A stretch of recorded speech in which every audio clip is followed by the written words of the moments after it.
मान लीजिए आप गवर्नमेंट एजेंसी हैं हो और मैं एक बिजनेसमैन हूँ।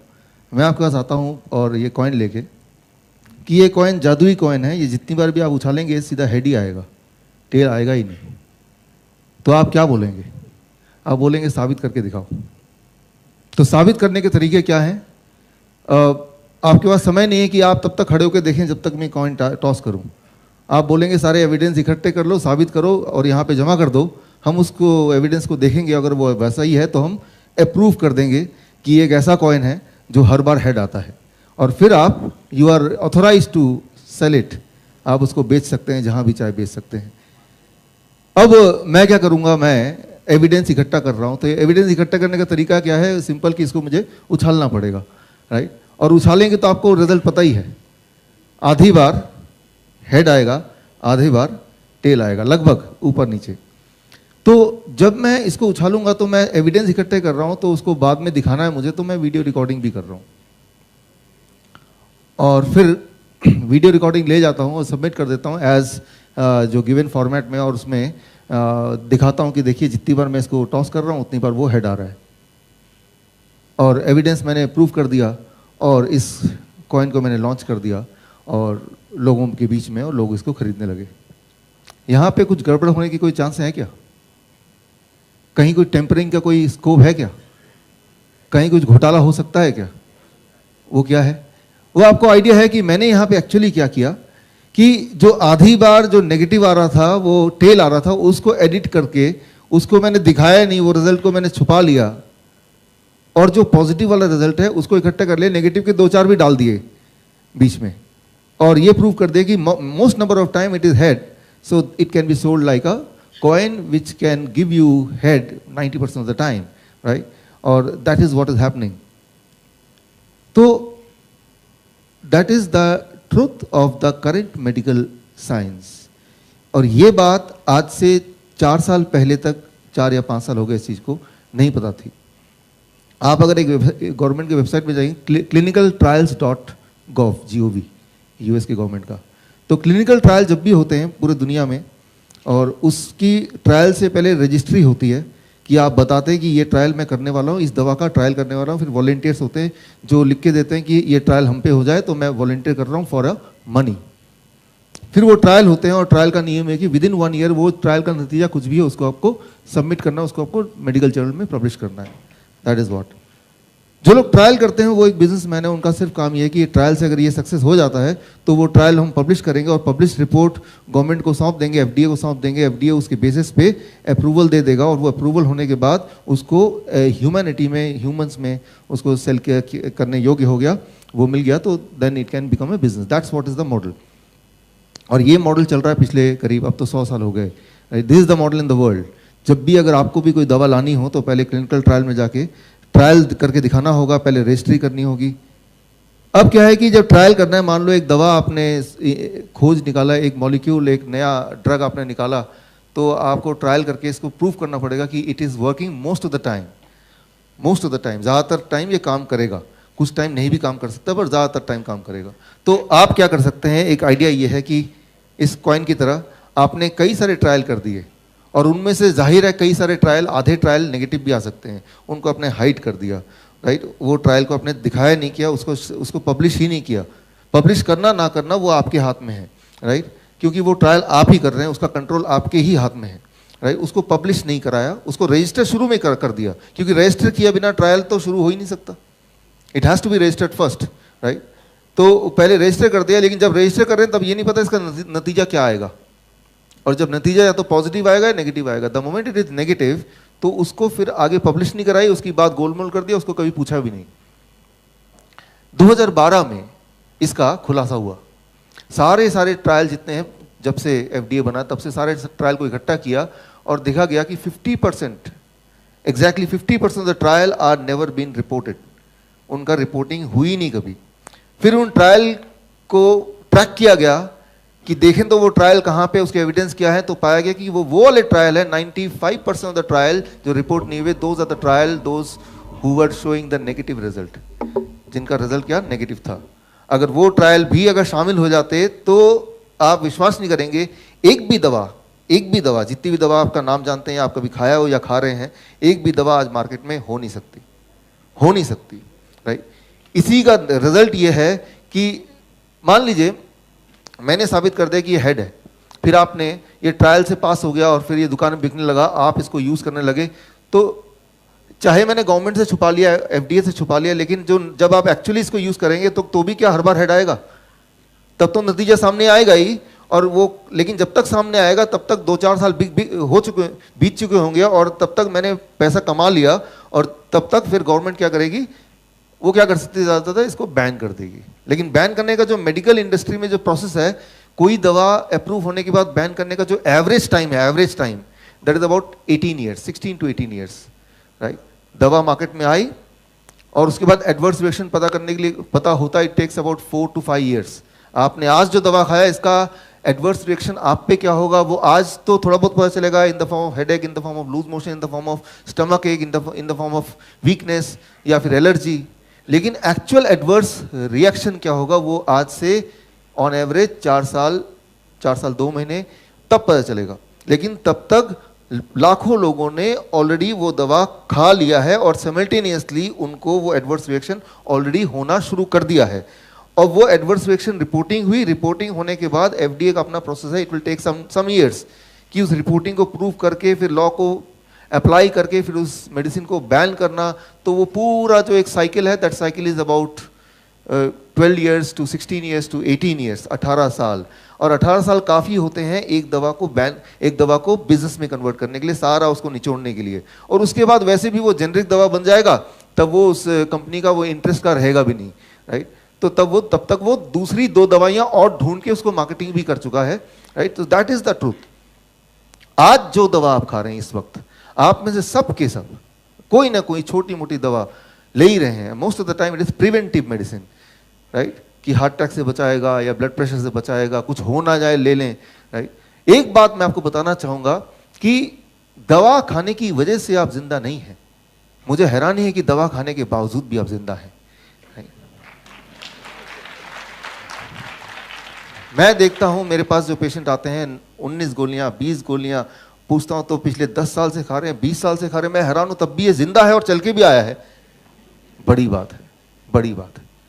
आज मान लो इससे जो भी 3 घंटे का जो लेक्चर है हमारा, 2 घंटे का ये लेक्चर होगा, राइट, और उसके बाद 2 घंटा या पौने 2 घंटे, उसके बाद क्वेश्चन आंसर राउंड होगा। क्वेश्चन आंसर राउंड मतलब जो भी मैं बोल रहा हूँ उसको मानना नहीं कि क्योंकि मैं बोल रहा हूँ आपको मानना है, आपको क्वेश्चन करना है, राइट। तो आपके दिमाग में सवाल आएंगे थ्रू आउट दिस सेशन। जितने भी सवाल आएंगे आपको लिखना है। आपके पास एक फीडबैक फॉर्म है, उसके नीचे क्वेश्चन लिखने की जगह अलग है, वहाँ लिखना है, क्योंकि हो सकता है कि इस दौरान भूल भी जाएं आप। और अगर इस दौरान उस सवाल का जवाब नहीं मिल गया ऑटोमेटिकली, तो वो जो पर्ची है वो आप सबमिट करेंगे यहाँ पे, and I will take 1 by 1 और उनको मैं देन आई विल आंसर। उस आंसर से भी संतुष्ट नहीं है तब भी आप क्वेश्चन कर सकते हैं। तो मतलब ये इंट्रैक्शन है। इंट्रैक्शन में मैं ये साबित करना चाह रहा हूँ आपसे, और सबसे अच्छी बात है कि मुझे यहाँ पे 3 दिन का मौका मिला, 3 दिन का। नॉर्मली जाता हूँ तो 1 दिन में गया और जो भी बोला और बोल के आगे चले गए, लेकिन 3 दिन काफ़ी होते हैं रिजल्ट को देखने के लिए, राइट। तो अगर आपको रिजल्ट देखना है तो 3 दिन काफ़ी होते हैं। तो जो मैं आपको बताऊंगा वो आपको 3 दिन करना भी है, और तीसरे दिन वो रिजल्ट भी सामने आ जाएगा कि ऐसा होता है या सिर्फ बातों में अच्छा लगता है, राइट। सो सबसे अच्छी बात तो ये है कि यहाँ पे we are there for 3 days, not just 1 day, right. So for example आप लोग जो यहाँ पे आज का जो है डायबिटीज एंड हाइपरटेंशन, तो today the first day, right. तो आज घर जाके अगर आप डायबिटीज़ की और हाइपरटेंशन की दवा छोड़ देंगे, जो कि आप पिछले 10 साल से ले रहे थे, 15 साल से ले रहे थे, कोई 20 साल से ले रहे थे, तो क्या होगा, राइट। क्या होगा अगर ऐसा करेंगे तो, और ऐसा सब लोग करेंगे तो बस एक ही चीज़ होगा, वो कंपनियां बंद होने लगेंगी, इसके अलावा कुछ नहीं होगा। ये मैं पक्का बता रहा हूँ, right. That is first thing. लेकिन एक बात आपको ध्यान से समझना है कि क्योंकि आप वो दवा कई साल से लेते आए हैं, तो आपके बॉडी ने अपने आप को उस दवा के हिसाब से ढाल लिया है। Try to understand that. आपको उस दवा की जरूरत नहीं है, लेकिन since you have been taking it for so long, तो आपके बॉडी ने, आपकी बॉडी का आधार ये है, आगे मैं आपको एक्सप्लेन करूंगा, कि वो अपने आप को ढाल लेता है, राइट, रीएडजस्ट करता है।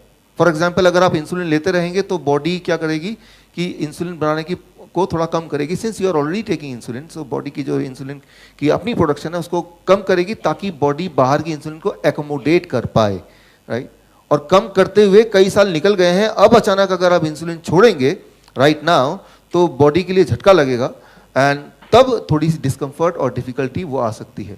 इसीलिए छोड़ना एक आर्ट है कि हम ऐसे छोड़ें बॉडी को बता के, देखो भाई आज रात को मैं छोड़ने वाला हूँ, राइट। तो बॉडी बोलेगा एक बार रुक जाओ, पहले मैं फैक्ट्री, इंसुलिन की फैक्ट्री का नाम क्या है, पैनक्रियास को मैं बोल देता हूँ कि आज से प्रोडक्शन चालू करना है, तो आज से प्रोडक्शन चालू हो जाएगा, तो आज तो पहला ही दिन है, तो कल का ब्लड शुगर ठीक आएगा, है ना। तो वो कैसे बॉडी को बताना है कि आपको आज से ये दवा मिलने नहीं वाली, आपको अपने पैरों पे ही खड़ा रहना है और वो रीएडजस्टमेंट करनी है, that is something which is art, which is very important, which is very interesting and that's what you are going to do it.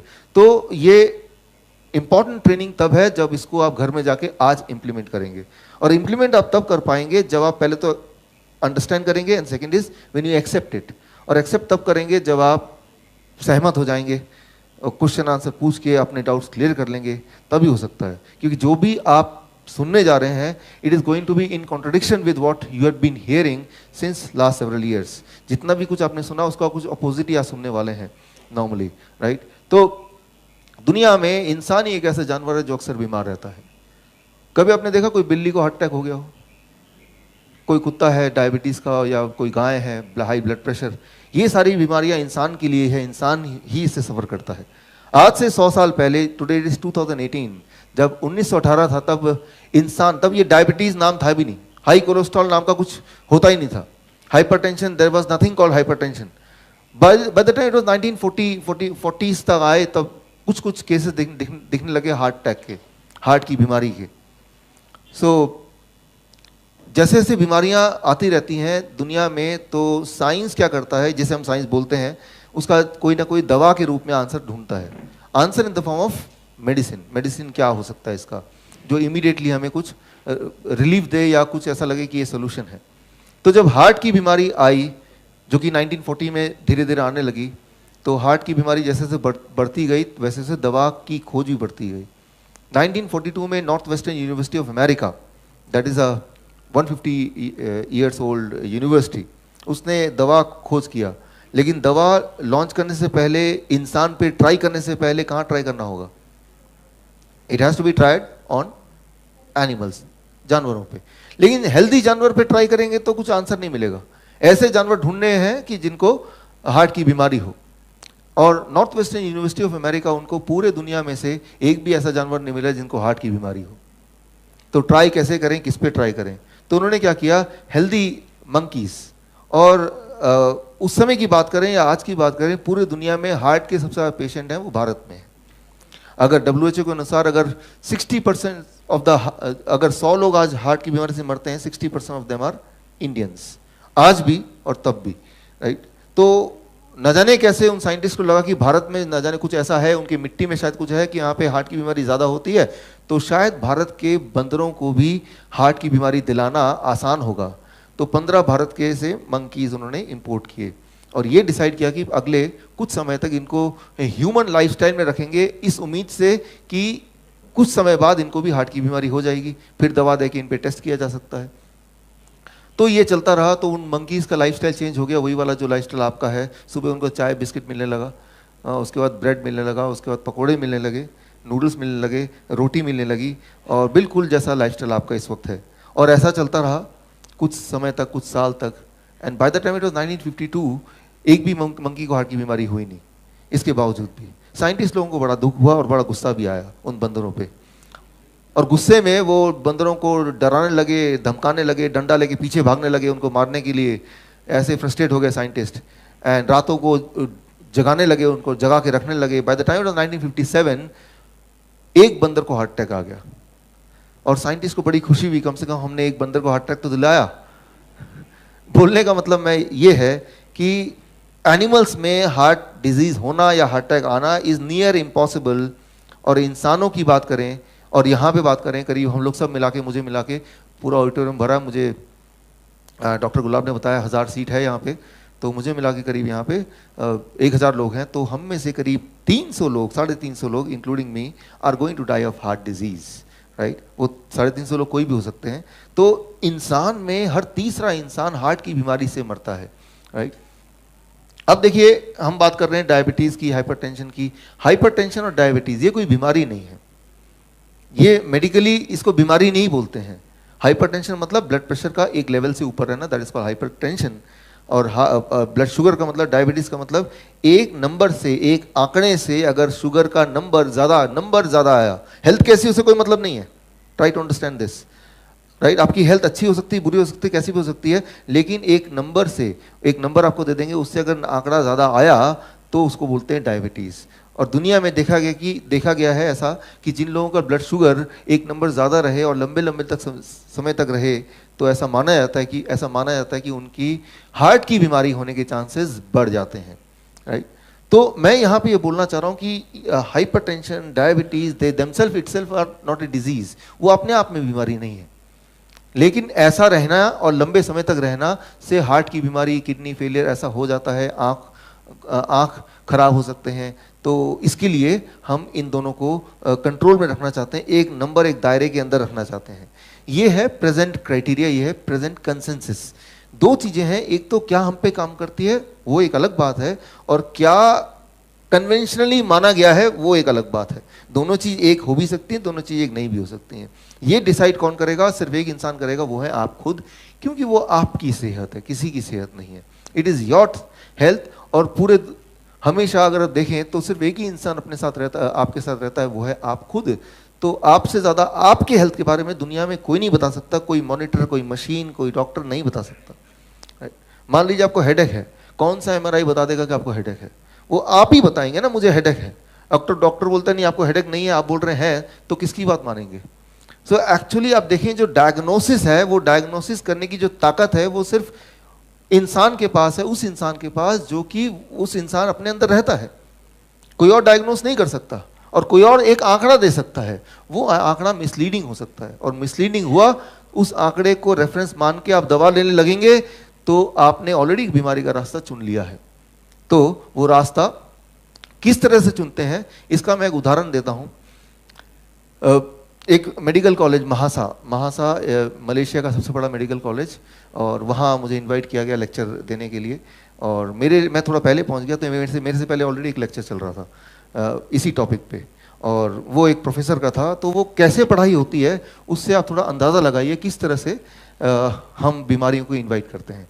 तो महासा मेडिकल कॉलेज में एक प्रोफेसर का एक लेक्चर कुछ, मान लीजिए आप मेडिकल कॉलेज के स्टूडेंट्स हैं, राइट। नेचुरोपैथी मेडिकल कॉलेज नहीं, एलोपैथिक मेडिकल कॉलेज स्टूडेंट है, आज आपका पहला दिन है और मैं आपका प्रोफेसर हूं, तो कैसे पढ़ाई होगी? Okay, good morning friends. Today I welcome you all to the first day of this medical college, and you are going to learn about the medicine, and we'll start with hypertension. हम hypertension से शुरू करेंगे, high blood pressure शुरू करेंगे। और high blood pressure आजकल बहुत ज़्यादा लोगों को होने लगा है। और हाई ब्लड प्रेशर, कई सारी दवाइयाँ हैं, कई सारे टाइप ऑफ दवाइयाँ, उनमें से एक दवाई की आज बात करेंगे, डायरेटिक्स, जो कि सबसे ज़्यादा सेफ माना जाता है और सबसे ज़्यादा सेफ है भी। इसमें डिस्कम्फर्ट सबसे कम होता है, और ये दवा देते ही एकदम से पेशेंट का ब्लड प्रेशर कम हो जाता है। तो इसमें लेकिन फिर भी थोड़े बहुत साइड इफेक्ट हैं इसमें पेशेंट को इरेक्टाइल डिस्फंक्शन हो सकता है, इंपोर्टेंसी हो सकती है, एबनॉर्मल रिदम हो सकता है, palpitation, nausea, vomiting, headache, dizziness, joint pain, lethargy, tiredness, weakness हो सकता है। लेकिन चिंता करने की बात नहीं है। अगर पेशेंट आपको आके बोलता है कि मुझे इंपोर्टेंसी हो गई है, तो उसके लिए हमारे पास दवा है वायग्रा। लेकिन वायग्रा देने के बाद भी थोड़ा बहुत उसके साइड इफेक्ट तो होते ही हैं। उससे वीकनेस हो सकता है, डिजीनेस हो सकता है, हेडेक हो सकता है, इंडाइजेशन हो सकता है। लेकिन घबराने की बात नहीं है। अगर पेशेंट आता है, बोलता है कि मैंने वायग्रा तो लिया लेकिन मुझे हेडेक होने लगा, तो आप उसके लिए भी हमारे पास सोल्यूशन है, पैरासिटामोल। और पैरासिटामोल लेने से भी कॉन्स्टिपेशन, एलर्जी रिएक्शन तो हो ही सकता है, लेकिन घबराने की बात नहीं है। हर चीज़ के लिए हमारे पास एक दवा है। फॉर एग्जाम्पल, कोई इंडाइजेशन की बात करते हो तो इमीडिएटली हम उसको दे देंगे ज़ैंटैक, और ज़ैंटैक देंगे तो हो सकता है कि वो वापस आए, बोले कि मुझे तो इंसोम्निया हो गया, नोजिया हो गया, डायरिया हो गया, कॉन्स्टिपेशन, बिकॉज ये होता ही है उससे। लेकिन चिंता करने की बात नहीं, उसके लिए भी हमारे पास एक दवाई है, राइट। ठीक इसी तरह से एबनॉर्मल रिदम वाले को आप प्रोंस्टाइल दे देंगे तो उनको डायरिया हो सकता है, लॉस ऑफ एपेटाइट हो सकता है। लेकिन डरने की बात नहीं, लॉस ऑफ एपेटाइट का अगर वो कंप्लेन लेके आएगा तो इमीडिएटली उसको इमोडियम दे देंगे, और इमोडियम देंगे तो उसको कॉन्स्टिपेशन, डिजीनेस तो होगा ही, एब्डोमिनल पेन और वॉमिटिंग भी हो सकता है। लेकिन घबराने की बात नहीं, उसके लिए भी हमारे पास एक दवा है, राइट। तो इस तरह से दवाई की लिस्ट बढ़ती जाती। At the end of the day वो पेशेंट भूल जाता मैं किस वाली बीमारी के लिए गया था।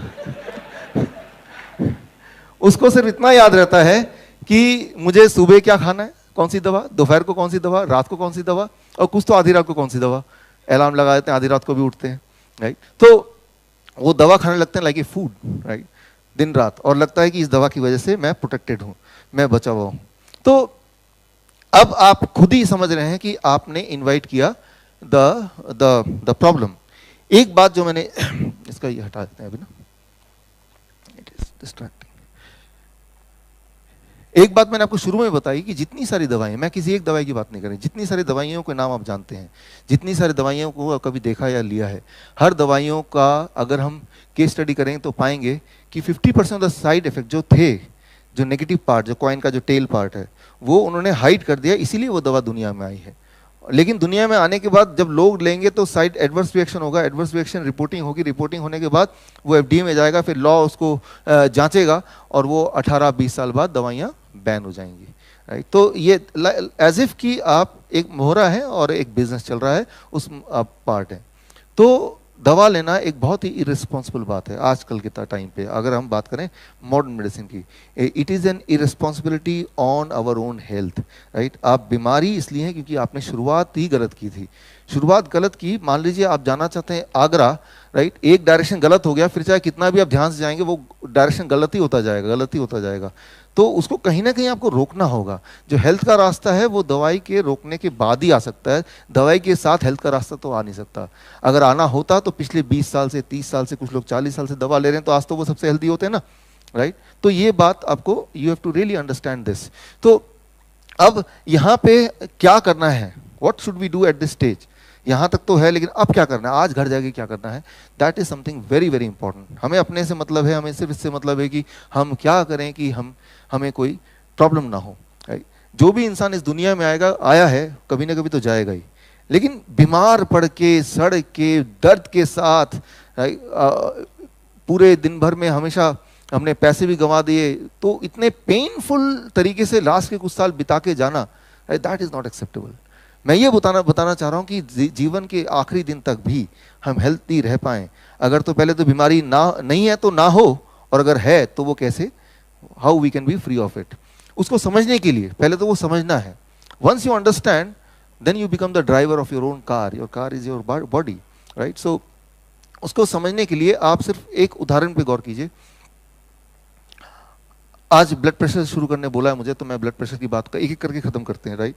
सारी बीमारियां आएंगी इन 3 दिनों में, कोई बीमारी ऐसा नहीं है कि जो नहीं आएगी। वैसे तो टोटल 8000 तरह से बीमार पड़ सकता है इंसान, लेकिन उसको बेसिक 5 तरीके से ही हम उसको सुलझा सकते हैं। तो वो 5 तरीके इन 3 दिन में आएगा। सबसे ज़्यादा जो प्रोमिनेंट है वो ब्लड प्रेशर है। अब आप क्या करते हैं, आप जाते हैं डॉक्टर के पास ब्लड प्रेशर चेक कराने, स्टेप बाय स्टेप समझिए इसको, राइट। और जैसे ही डॉक्टर की शक्ल देखते हैं ब्लड प्रेशर बढ़ जाता है। जितना बूढ़ा डॉक्टर उतना ब्लड प्रेशर आपका बढ़ जाए, जितना महंगा हॉस्पिटल उतना ब्लड प्रेशर आपका बढ़ गया, राइट। जितना ज्यादा डिग्री उसके बाहर लिखा उतना ज्यादा ब्लड प्रेशर। अब डॉक्टर चेक करेगा आपका ब्लड प्रेशर, बोलेगा देखो यार आपकी ब्लड प्रेशर तो इतनी ज्यादा है, ये वाकई में हाई है, राइट।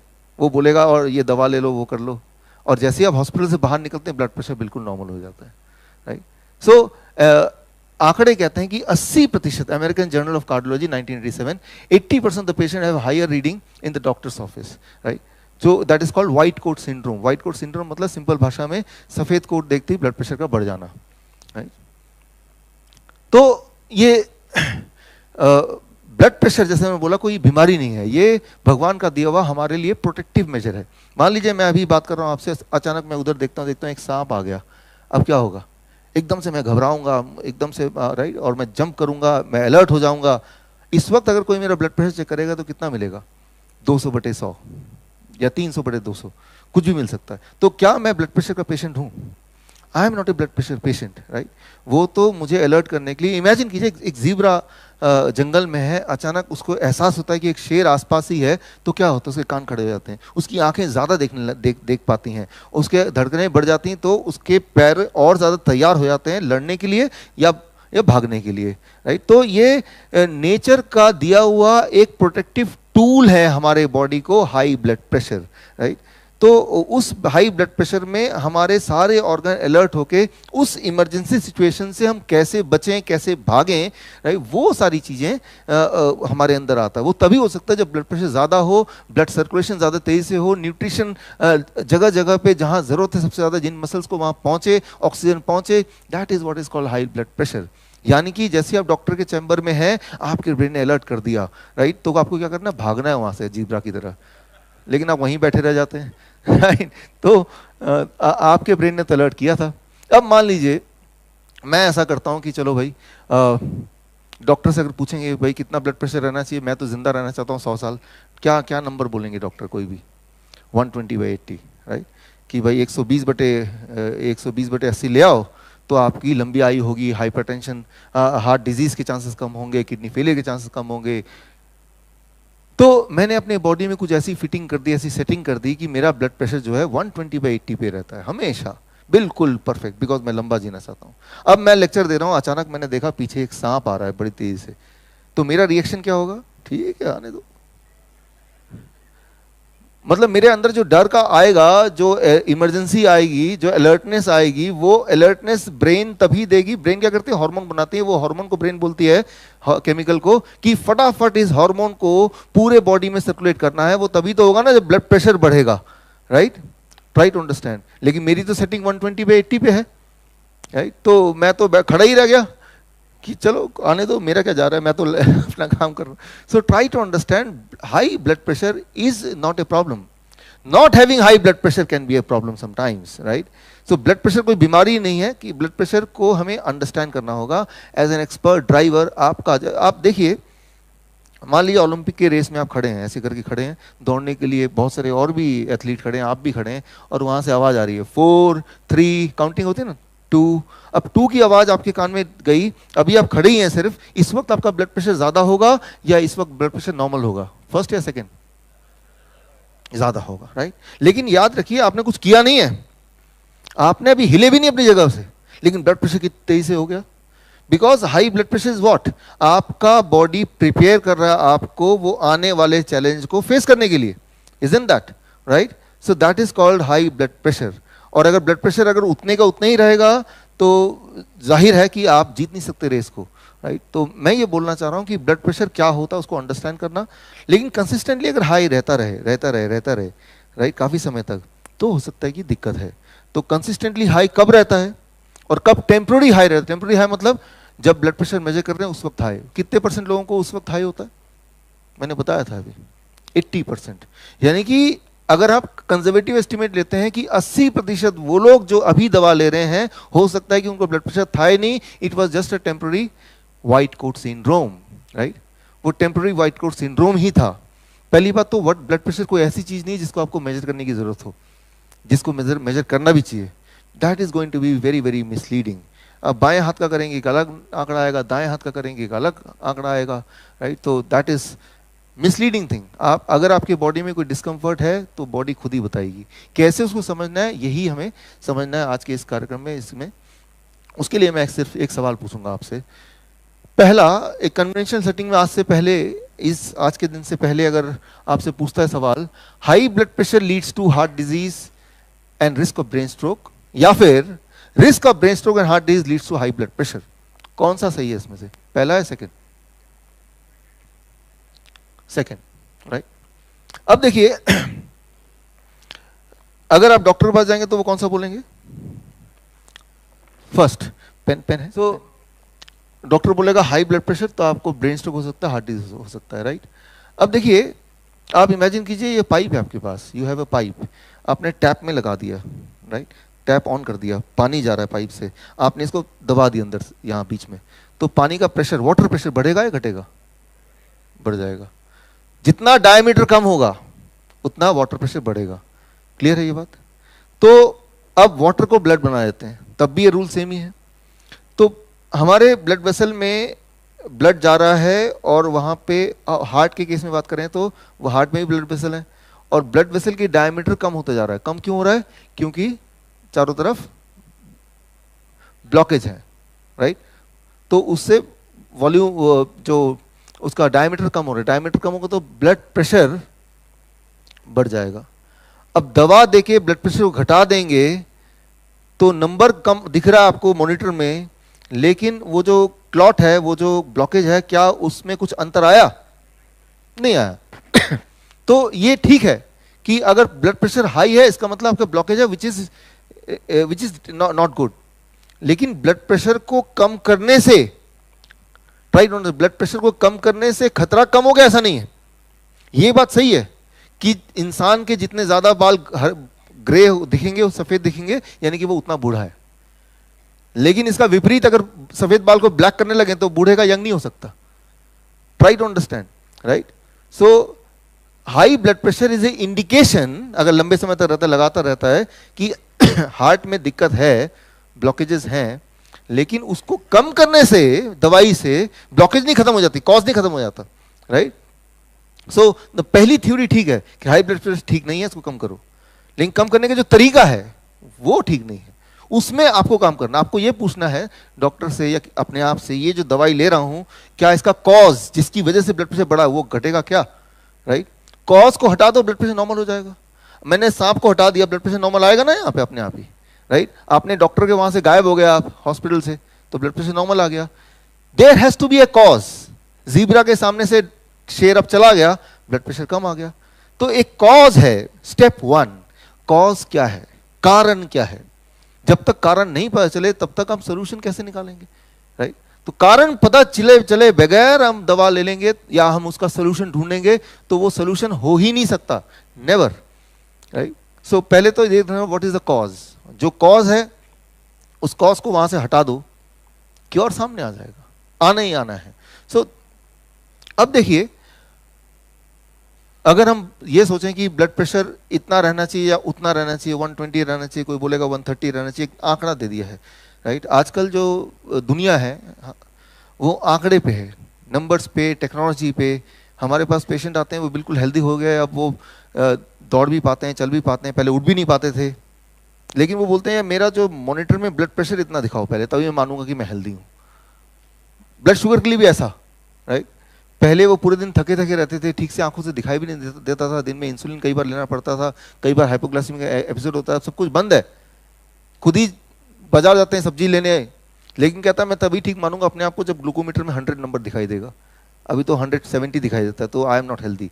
मतलब too much dependent on technology. Technology को यूज करना है लेकिन डिपेंडेंट नहीं होना है, राइट? सो आप में से कितने लोग आए बाहर से? How many of you? Great, fantastic, lot of you, right? और हमारे डायबिटीज एजुकेटर्स कितने हैं यहाँ पे? काफ़ी सारे, congratulation, good good that you have come from all over India. और यही बात आपको आगे बतानी है। तो जब आप आए तो आपने क्या किया, अपना ये वो गूगल मैप लगा दिया, गूगल मैप में संत हृदयानंद मेडिकल कॉलेज, राइट, वो लगा दिया। वो गूगल मैप क्या बोलेगा, गो स्ट्रेट, आप स्ट्रेट चले गए, now go right, turn right, आप राइट चले गए। करते करते करते करते करते करते अचानक आपने देखा कि सामने ये बोर्ड लगा है, ये ऑडिटोरियम भी है, भीड़ भी है, वहाँ पे बैनर भी लगा हुआ है और हमारे श्रद्धेय बाबू जी वहाँ पे आपका स्वागत कर रहे हैं, आइए जी, यही है और आपका स्वागत है। लेकिन आप बोलेंगे रुको रुको रुको, गूगल मैप में देखूँ क्या बता रहा है।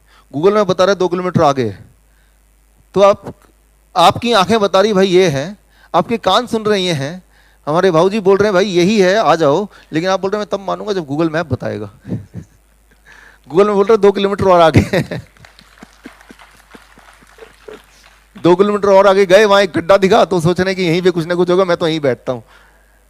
मैं ये बोलना चाह रहा हूं टेक्नोलॉजी ठीक है, यूज करना है, बट एक टेक्नोलॉजी और भी दी है हमें, वो है हमारा खुद का दिमाग, हमारी खुद की बॉडी, राइट? इस टेक्नोलॉजी से बड़ी नहीं है वो टेक्नोलॉजी, इस टेक्नोलॉजी को इग्नोर नहीं करना है, इस टेक्नोलॉजी को लेके चलना साथ में। सो अगर ऐसा कुछ करेंगे तो आपको सोल्यूशन मिलेगा। We have to take the advantage of technology, but not, we should not ignore our own technology which is far superior than the technology which we are using presently, right? So मैं एक important बात आपके दिमाग में डालना चाहता हूँ, सबसे इंपॉर्टेंट बात, कि आंकड़े पे नहीं जाना है कि मेरा ब्लड प्रेशर कितना है, मेरा ब्लड शुगर का नंबर कितना है, उस आंकड़े पे नहीं जाना है। अगर आपको जाना ही है, हेल्थ का ख्याल रखना ही है, तो अपने आप से पूछिए कि how I am feeling today, am I feeling energetic, क्या मुझे एनर्जेटिक लग रहा है? अगर तो आंसर यस है तो आंकड़ा कुछ भी हो सकता है। मैं आपको उदाहरण से समझाना चाहता हूं इसको। फॉर एग्जाम्पल देखिए कि दुनिया में जो सबसे ज्यादा जीने वाले लोग हैं, एक एग्जाम्पल नॉर्वेजियन, तो वो 80 साल जीते हैं, उनका एवरेज ब्लड प्रेशर 150/90, एवरेज सभी का 150/90।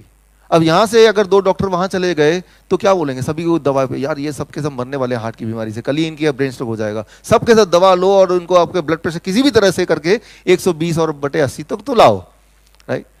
तो और ये कोई मेरा खुद के आंकड़े नहीं है, ये मेडिकल जर्नल में जो रेस्पेक्टेड मेडिकल जर्नल में रिपोर्टेड है, journal of medical American medical association 2013, तो उन्होंने ये बोला कि अगर ये गाइडलाइन को वहां इंप्लीमेंट करते हैं तो 76% नॉर्वे के जो एडल्ट्स हैं they are suitable for drug treatment, right, उनको दवा लेनी पड़ेगी फिर, जबकि असलियत है कि वो दुनिया में वो सबसे ज्यादा जीने वाले लोगों में से हैं। तो क्या फर्क पड़ता है कि नंबर क्या है, वो 150 दिखा रहा है लेकिन आप 100 साल जी रहे हैं, राइट, 120 दिखा रहा है लेकिन वो 25 साल 30 साल में ही वो बीमार हो गए। तो नंबर इज नॉट इंपॉर्टेंट, ये दिमाग में डाल दीजिए कि नंबर इंपॉर्टेंट नहीं है। अगर आपको तकलीफ है तो आपका बॉडी बताएगा कि आपको तकलीफ है, और तब क्रॉस वेरीफाई करने के लिए नंबर इंपॉर्टेंट है, तब क्रॉस वेरीफाई करने के लिए नंबर इंपॉर्टेंट है। गूगल मैप इंपॉर्टेंट है लेकिन आपका दिमाग उससे ज्यादा इंपॉर्टेंट है, राइट।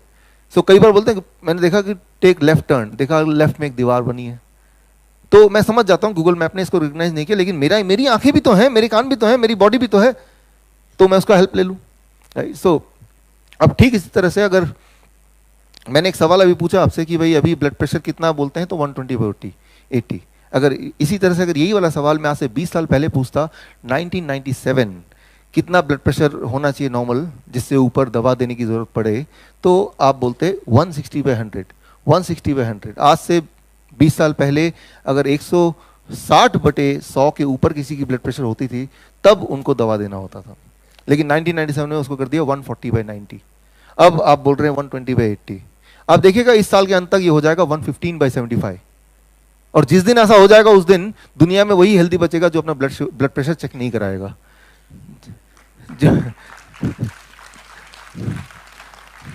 जो भी ब्लड प्रेशर चेक कराएगा वो दवा लेके आएगा, बीमार बन के ही आएगा, राइट। तो अगर आपको हेल्दी रहना है तो पहला मंत्र है कि आप चेक ही मत कराओ कुछ, आप हेल्दी हो जाओगे, right. So it is very misleading. आप देखेंगे दिल्ली में मेट्रो में, यहाँ भी शायद ऐसा कि फ्री, कोई भी चीज फ्री में मिले तो ठीक है, राइट। दिल्ली में बोर्ड लगा था एंजियोप्लास्टी 1+1 फ्री, राइट। वो वहाँ पे हमारे वहाँ पे बड़ा हॉस्पिटल, एशियन में hospital, metro hospital, knee replacement 1+1 free, कि दोस्त का नी रिप्लेसमेंट आप भी करा लो, फ्री तो मिल रहा है। तो ठीक उसी तरह से हेल्थ चेकअप फ्री साल में एक बार, राइट, क्योंकि वो पकड़ में तो आ नहीं रहे कुछ लोग अभी भी, हाँ, तो अब फ्री को देख के वो ललचा जाएंगे, चलो मैं भी करा लो, फ्री तो है, राइट। अब बस वो एक बार ग्रिप में आना चाहिए, अब फ्री है वो कराने चले गए मान लो, राइट, और ब्लड प्रेशर आ गया 150/90, नॉर्वेन का बंदा, और वो डॉक्टर बोलेगा कि आप तो बहुत बीमार हैं, आप पता नहीं चल के भी कैसे आए हैं, आप तो कभी भी हार्ट अटैक या ब्रेन स्ट्रोक हो सकता है। आप बोलेंगे भाई मैं तो बिल्कुल परफेक्ट हूँ, मैं तो चला। डॉक्टर आपको पहले तो कोशिश करेगा कंफ्यूज करने का, लेकिन आप कंफ्यूज नहीं हुए बिकॉज आपको पता है आपकी हेल्थ के बारे में। आप डॉक्टर क्या करेगा, एक फोन आपकी बीवी को लगाएगा, तो आप अंडरस्टैंड कर सकते हो उनका क्या जवाब होगा, वहीं पकड़ के रखिए, हम लोग सब आ रहे हैं, वहाँ कहीं जाने मत दीजिए। तो मतलब ये है कि अवेयरनेस का जो लेवल है वो सिर्फ आप तक ही नहीं, पूरे फैमिली, पूरा एक, तभी जाके इसमें ट्रांसफॉर्मेशन आएगा, राइट। वो रिस्पॉन्सिबिलिटी आपको लेनी पड़ेगी, किसी को, मॉडर्न लोगों को अंदर जाना अलाउड नहीं, ट्राइबल लोग हैं वो। वहाँ पे मैं गया, वहाँ पे एक डॉक्टर मिले, डॉक्टर RC कर, वो 20 साल से जारावास उन्हीं ट्राइबल साथ रहते हैं। मैंने पूछा इनका ब्लड प्रेशर कैसा रहता है, तो उनका जो जवाब था, उनका ब्लड प्रेशर 100/60, 100/60, और किसी को कभी कोई बीमारी नहीं, हार्ट डिजीज नहीं, डायबिटीज नहीं, कभी ब्रेन स्ट्रोक हुआ ही नहीं, कभी 20 साल से रहते हैं। तो बोलने का मतलब यह है कि जिनका ब्लड प्रेशर 150/90 है वो भी इंसान है, जिनका ब्लड प्रेशर 100/60 है वो भी इंसान है, राइट, और दोनों के दोनों हेल्दी हैं। सो जो पैरामीटर है कि किस ब्लड प्रेशर पे हम उसको हेल्दी माने, ये अपने आप में बड़ा कंफ्यूजिंग है। अगर सोचिए आपके शहर से दो डॉक्टर यहाँ पे नियुक्त हो जाए तो क्या करेंगे वो, अरे बाप रे इतना कम ब्लड प्रेशर, सबको तो ब्लड प्रेशर उठा के 120 से ऊपर तो लाओ कम से कम। तो और वो अपने लिए, ऐसा नहीं कि डॉक्टर चाहता है कि आप बीमार रहें, लेकिन डॉक्टर जो भी इलाज करेगा वो जो लिमिटेड नॉलेज है उसी के बेसिस पे तो करेगा, राइट। मैंने आपको शुरू में ही बताया कॉइन वाले एक्सपेरिमेंट से, एग्जाम्पल से, कि 50% of the medical trial are hidden, जिनका एक्सेस ना तो किसी गवर्नमेंट के पास है, government of India for example, ना ही डॉक्टर के पास है। अब डॉक्टर के पास वो वाले रिजल्ट के एक्सेस ही नहीं है, तो जो एक्सेस है वो अधूरा है, तो डॉक्टर जो इलाज कर रहा है उस अधूरे नॉलेज के बेसिस पे कर रहा है, तो एक्चुअली वो उसका फॉल्ट नहीं है, बिकॉज उसकी नॉलेज ही उतनी सी है। तो मैं ये बोलना चाह रहा हूँ कि जो मॉडर्न मेडिसिन है दैट इज इम्परफेक्ट, उससे आपको इलाज लेना एक खतरे की तरह है, बिकॉज वो पता ही नहीं क्या होगा, क्योंकि जो एक्चुअल चीज जो होगा वो तो ट्रायल कभी आया नहीं सामने, वो तभी पता चलेगा जब एक्चुअली कुछ हो जाएगा आपके साथ, जो कि होता रहता है लोगों के साथ, राइट। सो एक इंपॉर्टेंट बात, ब्लड प्रेशर कैसे हमारा बॉडी बनाता है, उसके लिए सिर्फ एक ही स्लाइड काफी होगा। इस वक्त आपका ब्लड प्रेशर कितना रहेगा, किसी का भी आप में से, ये तय कौन करता है? ये brain, heart, kidney, liver, lungs. आप एक एक्सपर्ट ड्राइवर यूं मान लीजिए, और एक्सपर्ट ड्राइवर है कि गाड़ी की स्पीड कितनी होगी ये कौन तय करता है? आप देखते हैं, राइट, आप सुनते हैं कि पीछे से हॉर्न बज रहा है कि नहीं, आप एक्सपीरियंस मेमोरी से आपको पता है इसी रूट से जाते हैं कि उधर एक गड्ढा आने वाला है, राइट। तो कई सारे इनपुट से डिसाइड करते हैं कि आपकी गाड़ी की प्रेजेंट स्पीड कितनी होनी चाहिए, राइट। ठीक उसी तरह से आपका बॉडी भी किसी भी समय आपका ब्लड प्रेशर कितना होना चाहिए, वो ये सारे ऑर्गन मिलकर कंट्रीब्यूट करते हैं, और ये सारे ऑर्गन अपने अपने, सिंपल भाषा में बता रहा हूं, हार्मोन्स, केमिकल रिलीज करते हैं कि मेरे हिसाब से इतना ब्लड प्रेशर, इतना ब्लड प्रेशर, और वो कंबाइन होता है और तब तय होता है कि आपका ब्लड प्रेशर एक्चुअली अभी कितना होगा, जो कि आपके हेल्थ के लिए और आप जिस काम को करने जा रहे हैं, फॉर एग्जांपल आप ओलंपिक में दौड़ने जा रहे हैं या जो भी काम करने जा रहे हैं वो काम आप परफेक्टली कर पाए। लेकिन अगर बीच में आप एक दवा खा लेते हैं तो इनकी जो कैलकुलेशन है वो सारी गड़बड़ होगी। वो कुछ ऐसा ही होगा, मान लीजिए आपकी जो गाड़ी है, एक नया गाड़ी आया और उस गाड़ी में एक नया फीचर है कि ड्राइवर सीट के साथ साथ पैसेंजर सीट में भी 2-3 स्टीयरिंग लगा दिए हैं। कैसा रहेगा आइडिया? ताकि पैसेंजर को कहीं जाना हो तो आपसे पूछने की जरूरत नहीं, वो घुमा देगा स्टीयरिंग जब मर्जी, ठीक रहेगा ना? पैसा उतना ही गाड़ी का, फालतू पैसा नहीं ले रहे हैं, लेकिन स्टीयरिंग चार्ज और डाल के दे रहे हैं। You know it will be really dangerous, right. गाड़ी कितनी भी बड़ी हो, ट्रेन कितना ही बड़ा हो, हवाई जहाज कितना भी बड़ा हो, कंट्रोल तो एक, पायलट तो एक ही होगा ना, ड्राइवर तो एक ही होगा ना। अगर ड्राइवर 10 होने लगे गाड़ी के अंदर तो क्या होगा? सिर्फ एक ही चीज होगा, एक्सीडेंट। वो कौन सा एक्सीडेंट होगा, कौन सी टांग टूटेगी, क्या होगा, कहां पे होगा, ये तो वक्त ही बताएगा, लेकिन एक बात तय है कि एक्सीडेंट ही होगा, नथिंग एल्स। मैं यहां पे आपको ये बताना चाह रहा हूं कि आपके बॉडी में ये जो लोग हैं ये मिला के they become one driver, that is you.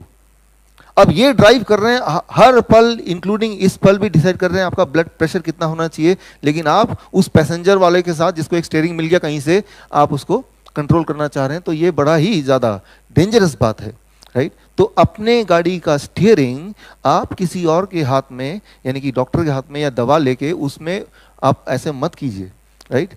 तो जिस तरह से आप अपनी गाड़ी में एक और स्टीयरिंग पीछे नहीं लगाने देंगे, ठीक उसी तरह से, राइट।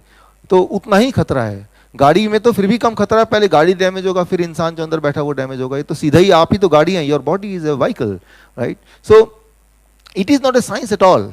दवा लेके ब्लड प्रेशर कम करना कोई साइंस नहीं है, ये एक तुक्का, एक फ्लूक है, राइट। तो ये अगर आप ब्लड प्रेशर की दवा ले रहे हैं तो आप काफी बहादुर हैं और जिंदा भी हैं, राइट। ओके, तो यहां तक आपको ये समझ आ गई बात कि ब्लड प्रेशर क्या होता है, वो कौन कंट्रोल करता है, दवा लेने से क्या हो सकता है, दुनिया में क्या चल रहा है, उसकी साइंस क्या है, उसकी कॉमर्स क्या है, उसका साइड इफेक्ट क्या है, काफी सारी चीजें आपको इन उदाहरण के थ्रू समझ आ गया है। अब एक चीज समझना बाकी है, आज घर जाके क्या करें हम, दवा लें कि ना लें, पहले तो ये बता दो, right. So that is what you may would like to know कि once I go back should I take the next dose of hypertension medication, if not then what to do, right. तो अब उस पे आते हैं। तो इसका मतलब ये जो पार्ट है ये बड़ा ही इंपॉर्टेंट है, बिकॉज ये आपको करना है घर जाके, राइट, और घर जाके करना और कल आके बताना भी है। ओके, सो दुनिया में कई सारे लोग ऐसे हैं, उनमें से एक उदाहरण ले रहा हूँ, ताराहुमारा इंडियंस।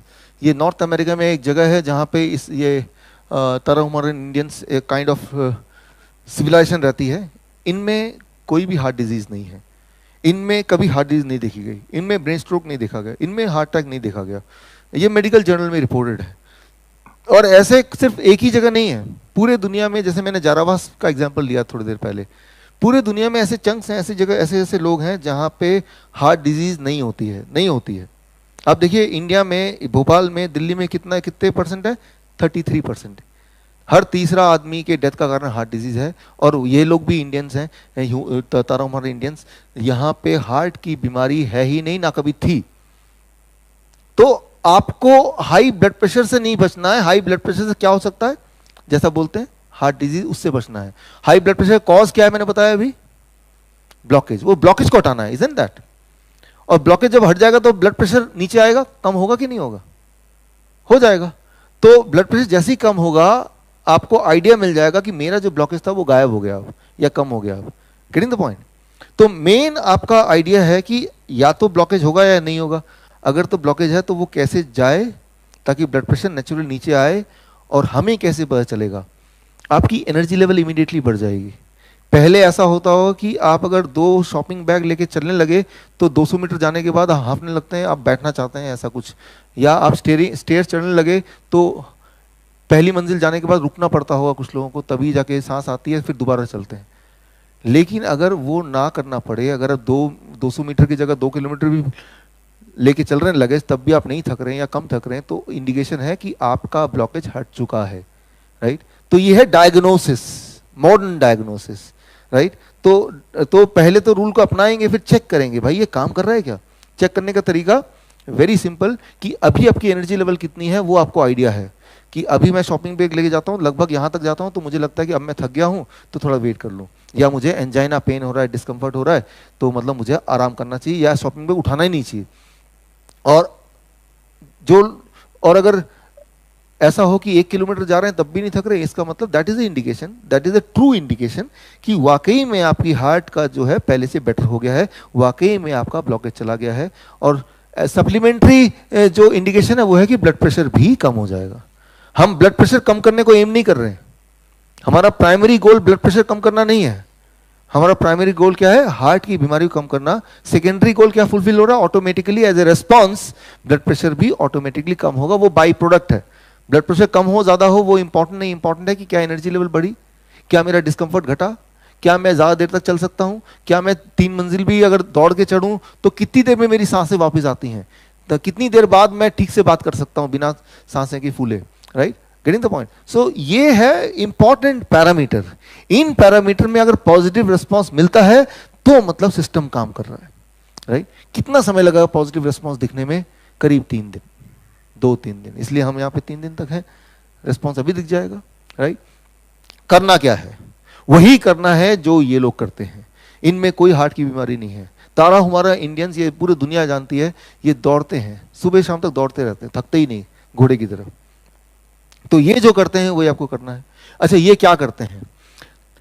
दुनिया में देखा गया कि ये तारा हमारा इंडियंस या इस तरह के और भी पॉपुलेशन जहां पे हार्ट डिजीज नहीं है, वो सारे लोग सिर्फ एक ही काम करते हैं, एक ही काम। तो मतलब आज के घर जाने के बाद एक ही काम करना है, वो आपका नेक्स्ट स्लाइड है।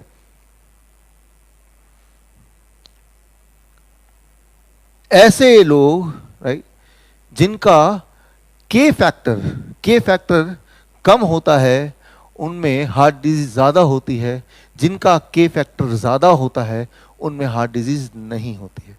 तो एक ही काम करना है, आपका जो के फैक्टर है उस के फैक्टर को ज्यादा कर देना है।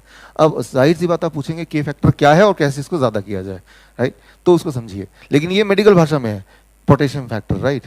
लेकिन इसको सिंपल भाषा में आपको समझा देता हूँ ताकि आप घर जाके कर पाए।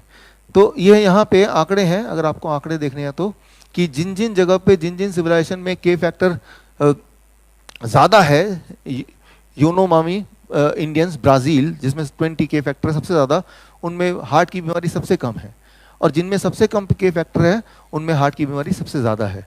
तो ये वर्ल्ड का एक कॉम्प्रिहेंसिव डेटा है जो आपके सामने इस वक्त है कि के फैक्टर अगर बढ़ाएं हार्ट डिजीज घट जाएगी। के फैक्टर क्या होता है उसको समझने की कोशिश कीजिए। इससे पहले एक बहुत ही इंटरेस्टिंग एग्जांपल है ये, फिनलैंड की सरकार ने क्या किया, 1972 से 1992 के बीच में 20 साल में उन्होंने अपने सारे जो रेजिडेंट हैं उनका के फैक्टर बढ़ा दिया, पूरे फिनलैंड का, और वहां पे हार्ट की बीमारी 60% कम हो गई, ब्रेन स्ट्रोक 60% कम हो गया, हार्ट अटैक 60% कम हो गया। ये मेडिकल जर्नल का रिपोर्ट है, उन्होंने पूरे अपने उसके लिए, राइट? तो खैर इस मेडिकल कॉलेज के द्वारा हम पूरे भोपाल में तो कर सकते हैं, राइट। तो यहाँ के फैक्टर बढ़ाना, और उसके लिए सिर्फ एक ही चीज़ करना है, that is the next slide, right. के फैक्टर क्या है? आपका सेल, आपके बॉडी में मिलियंस ऑफ सेल्स हैं, पता है आपकी बॉडी में अनगिनत सेल है, हर सेल के अंदर कई सारे मिनरल्स हैं, उनमें से दो इंपॉर्टेंट मिनरल है सोडियम एंड पोटेशियम, राइट। आज से पहले इन दोनों का नाम नहीं भी सुना तब भी चलेगा, राइट। ये दोनों मिला के कांस्टेंट रहते हैं, अगर सोडियम बढ़ता है तो पोटेशियम घटेगा, और पोटेशियम बढ़ेगा तो सोडियम घटेगा, लेकिन दोनों मिला के जो टोटल कंटेंट है वो सेम ही रहेगा, वो कांस्टेंट रहेगा। एक को बढ़ाएंगे दूसरा घटेगा, दूसरे को बढ़ाएंगे एक, इस तरह से भगवान ने हमारे बॉडी को बनाया हुआ है। किसी भी सेल में हजारों तरह के मिनरल होते हैं, उनमें से दो मिनरल हैं सोडियम एंड पोटेशियम, एंड दोनों को प्लस करके जो अमाउंट है वो फॉर एग्जांपल 100 रहेगा। अगर सोडियम 70 है तो पोटेशियम कितना होना पड़ेगा? 30। अगर पोटेशियम को 50 कर दे तो सोडियम कितना बन जाएगा? 50। ये एक फॉर्मूला है हमारे बॉडी का। तो अगर के फैक्टर को बढ़ाना है तो पोटेशियम को बढ़ाना पड़ेगा, सोडियम को घटाना पड़ेगा। तो अब सवाल आता है पोटेशियम को सोडियम को कैसे बढ़ाएं, पोटेशियम को कैसे बढ़ाएं, सोडियम कैसे घटा दें बॉडी के अंदर, वो भी एक दिन में 2 दिन में, राइट। उसके लिए हम ऐसा खाना खाएं जिनमें पोटेशियम बहुत ज्यादा है, और ऐसा खाना ना खाएं जिसमें सोडियम बहुत ज्यादा हो। Simple, right. जिस खाने में पोटेशियम बहुत ज्यादा उसको खाएंगे तो पोटेशियम फैक्टर बढ़ जाएगा, राइट। लेकिन अब सवाल क्या आएगा, कैसे पता चलेगा कि भाई, कैसे पता चलेगा खाने की शक्ल देख के कि इसमें सोडियम ज्यादा है किसमें पोटेशियम ज्यादा है, right. How will know it? उसके लिए सिर्फ एक ही रूल, ये मेरा अगला स्लाइड वेरी वेरी इंपॉर्टेंट। भगवान का दिया हुआ जितने भी खाना है उसमें पोटेशियम बहुत ज्यादा है, और इंसान का बना हुआ जितना भी खाना है उसमें सोडियम बहुत ज्यादा है। आप देखिए, ये है सोडियम कंटेंट। इंसान का बना हुआ खाना, biscuit, muffin, bread, doughnut, burger, sodium का मात्रा कितना है? 450, 600, 400, 500, 490। जबकि भगवान का बनाया खाना, टोमेटो, कुकुम्बर, लेटस, एप्पल, बनाना, इसमें सोडियम कंटेंट कितना है? 3, 6, 9, 5, 7, राइट, 0.75। तो रूल ये, खाना खाने से पहले खाना आपने उठाया, अपने आप से पूछा ये भगवान ने बनाया इंसान ने बनाया? भगवान ने बनाया, खा लेता हूं बस। अगर ऐसा करेंगे, 2 दिन ऐसा करेंगे तो आपका ब्लड प्रेशर बढ़ नहीं सकता, वो घटेगा, आपको मजबूरी में दवा छोड़ के फेंकना ही पड़ेगा। As simple as that, right. दिमाग में बस एक रूल रखिए, जब भी खाना खाएंगे ये भगवान ने बनाया इंसान ने बनाया, इंसान ने बनाया, छोड़ो छोड़ो छोड़ो। एक नियम, बस एक आइडिया है मेरे पास कि घर जाके ना, जो आप किचन में जाइए, चारों तरफ देखिए, और इंसान का बनाया सारे खाने को उठा के छुपा दीजिए, और देखिए घर में जो बचा होगा भगवान का खाना, 2 दिन में आपके घर में जितने भी लोग हैं जिनके ब्लड प्रेशर बढ़ा रहता है सबका नॉर्मल हो जाएगा 2 दिन में, राइट। ये जो साइंस है ये कोई नया साइंस नहीं है, पहली बार नहीं बता रहा मैं। आज से पहले भी, करीब 40 साल पहले भी एक डॉक्टर ने बताया था, आपको याद दिलाता हूँ, डॉक्टर का नाम भी आपको याद हो जाएगा, आ जाएगा, कि अगर आप नमक खाएंगे तो आपको ब्लड प्रेशर की गोली तो खानी पड़ेगी। आपको याद दिलाता हूँ। सरदार, मैंने आपका नमक खाया सरदार। अब गोली खा।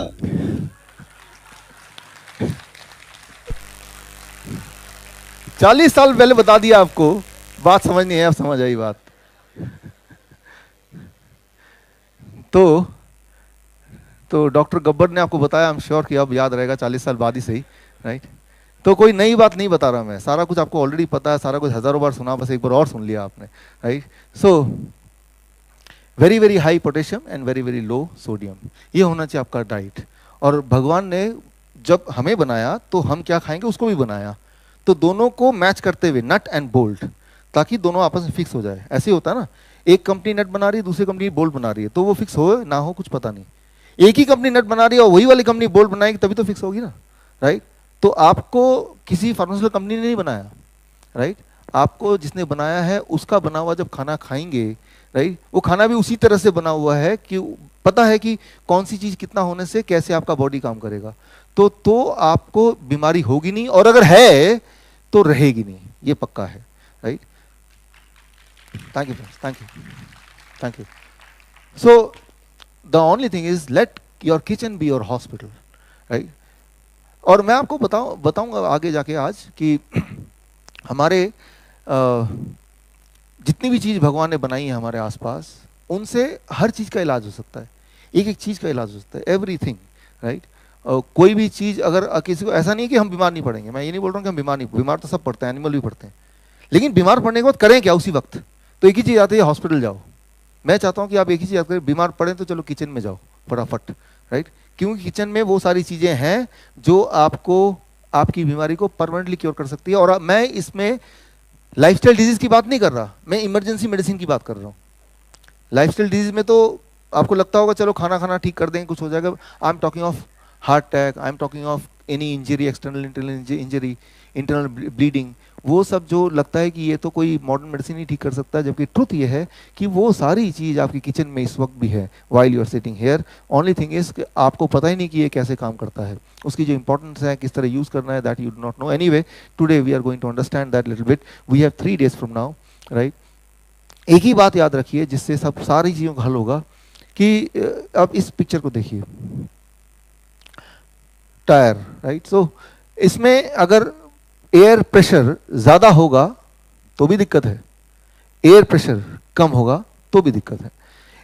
जब कंपनी ने बनाया इसको, जिस भी कंपनी ने बनाया उस टायर को, तो साथ में एक आपको आंकड़ा दे दिया, एक मैनुअल दे दिया कि इस टायर का प्रेशर इतने से इतने के बीच में रखोगे तो इसकी लंबी आयु होगी, आयु लंबी होगी। तो आप इसको बहुत ध्यान से समझते हैं और आप इंश्योर करते हैं कि वो एयर प्रेशर हमेशा उसके बीच में हो, और वो हर टायर का अलग अलग होता है, इजंट इट। सारी टायर के एक नंबर नहीं हो सकते। हर टायर मैन्युफैक्चरर वाला बताएगा कि मेरे वाले टायर के लिए ये प्रेशर रखना, इसके वाले टायर के लिए ये प्रेशर रखना। वैसे ही इंसान की बॉडी है, सारी बॉडी बिल्कुल एक जैसी नहीं है। जैसे हर इंसान एक जितना खाना नहीं खाता, कोई ज़्यादा खाता है, कोई कम खाता है, depending on how much hunger, how much appetite, हज़ारों चीज़ों पे बेस्ड है।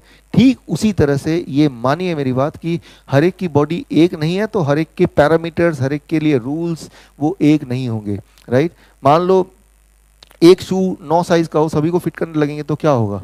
कुछ को फिट जरूर आएंगे, लेकिन 90% लोगों को फिट ही नहीं आएंगे, राइट।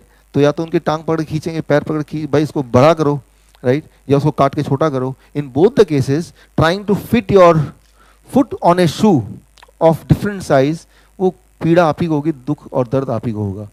तो ये अगर आप समझ जाएं तो आपको पता चल जाए कि पैरामीटर्स, डायग्नोसिस, उसकी इंपॉर्टेंस कितनी है। एक्चुअली उसकी इंपॉर्टेंस है ही नहीं। जितना ज़्यादा जल्दी डायग्नोसिस आया, अभी देखिए जब से ग्लूकोमीटर आया, जब लोग घड़ी घड़ी ग्लूकोमीटर घर में ही चेक कर सकते हैं, डायबिटीज़ कितनी बढ़ गई है, राइट। जबकि आप याद कीजिए आज से कुछ साल पहले, 20 साल 30 साल पहले, जब आप स्कूल में हुआ करते थे, तब ब्लड शुगर चेक भी हो सकता है, ये आपको पता भी नहीं था, और कोई बीमार नहीं था ब्लड शुगर का बीमारी। आज आप देखेंगे कि मैंने देखा है कि मेरे पेशेंट की बात करता हूँ मैं, खुद के पेशेंट की, 1 साल 2 साल 3 साल, इतने छोटे बच्चे डायबिटीज टाइप 1 पेशेंट। अभी लेटेस्ट में देखा कितना, आप हैरान हो जाएंगे, 2 महीने की बच्ची डायबिटीज टाइप 1, यानी कि जितनी बार वो खाना खाएंगी उसको इंसुलिन लेना पड़ेगा, right. So that is the truth. लेकिन ना जाने कहाँ से उनको मेरे पता चला, दे केम टू आवर कैंप, और कैंप में मैंने देखा, अब मैं आपको एक्सपेरिमेंट करके दिखाऊंगा आपको। है यहाँ पे इंसुलिन पेशेंट है, जया एक थी, मुझे बताया डॉक्टर गुलाब ने, अरे देर आप है ना यहाँ पे, ठीक है। एट देन मैं आपको एक्सपेरिमेंट करके दिखाऊंगा कि इस दुनिया में इंसुलिन की जरूरत किसी को भी नहीं है, किसी को भी नहीं, किसी को भी नहीं, किसी भी कंडीशन में नहीं है। लेकिन हाँ, इंसुलिन लेने की आदत पड़ गई, कुछ साल निकल गए, अब हमने बॉडी ने उस तरह से अपने बॉडी को मैनेज, अंदर से मैनेज कर लिया, वो वाले हार्मोन बनाने कम कर दिए या बंद कर दिए। अब क्योंकि वो फैक्ट्री में ताला लग गया, बॉडी को लगा कि ये जो पेनक्रियास जो फैक्ट्री है, ये फैक्ट्री का कोई काम ही नहीं है, इसको ताला लगा देता हूँ। लेकिन क्योंकि पेनक्रियास भी इंसुलिन बनाएगा, आपकी बॉडी भी इंसुलिन बाहर से आएगा, तो that will be dangerous, you will die in 1 day, right. तो अब इंसुलिन डिपेंडेंट अब बन गए, अब, राइट। लेकिन जिस दिन आपका ब्लड शुगर हाई था, पहले दिन ब्लड शुगर हाई टेम्पोरली कभी भी हो सकता है। आप एक एक्सपेरिमेंट कीजिए, एक ब्लड शुगर चेक कीजिए अपना, फिर कोई डरावनी मूवी देखिए, बहुत डरावनी मूवी के बाद दोबारा ब्लड शुगर चेक कीजिए, कुछ खाइए मत, ब्लड शुगर एकदम डबल हो जाएगा। तो ब्लड शुगर बढ़ने का मतलब कोई बीमारी है या ब्लड शुगर डायबिटीज है जरूरी नहीं है। ब्लड प्रेशर की तरह ब्लड शुगर भी कई सारे फैक्टर पे डिपेंड करता है, वो टेम्पोररी बढ़ भी सकता है, फिर अपने आप घट भी जाता है।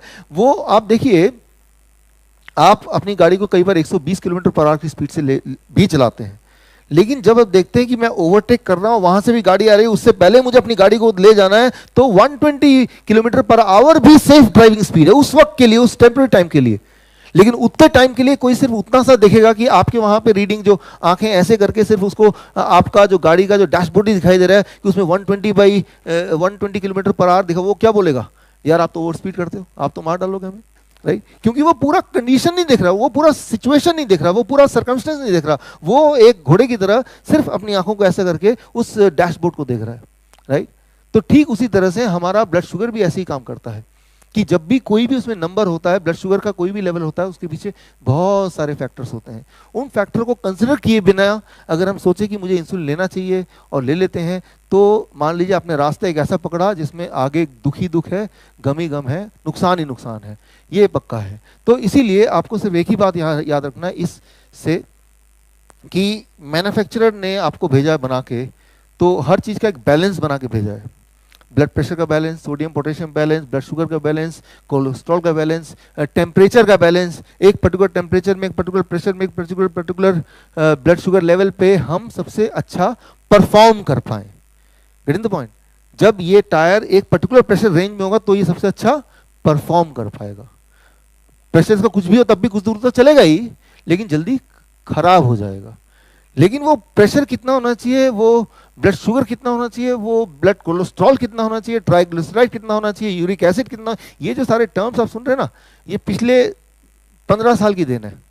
उससे पहले ये टर्म्स थे ही नहीं, लेकिन हर साल देखें 2-2 नए टर्म आ जाते हैं। अब उसमें ही लोग पूरी तरह से कि ये नंबर जो है यूरिक एसिड का, ये ऐसा नहीं आया तो ऐसा हो गया, तो मतलब दिमाग पूरी तरह से एंगेज्ड है, राइट? तो उन चीज़ों से हमें बाहर निकलना है, we have to come out of it, right? So अब करना क्या है हमें, what we have to do? हमने अभी हाइपरटेंशन की बात की, अब मैं हाइपरटेंशन से डायबिटीज़ की बात पे आ रहा हूँ धीरे धीरे। मैंने आपको बताया डायबिटीज़ अपने आप में कोई बीमारी नहीं है। डायबिटीज़ का मतलब है high sugar in the blood. पहली बात तो ब्लड में, बॉडी में शुगर की ज़रूरत क्या है, ब्लड में शुगर की ज़रूरत क्या है? इस वक्त आप जिंदा हैं, आप एनर्जेटिक हैं, राइट? तो आपके बॉडी में अनगिनत सेल्स हैं, हर सेल को हर पल जिंदा रहने के लिए एनर्जी की ज़रूरत है, राइट? वो एनर्जी कहाँ से आता है? वो शुगर को बर्न करता है, जिससे एनर्जी पैदा होता है।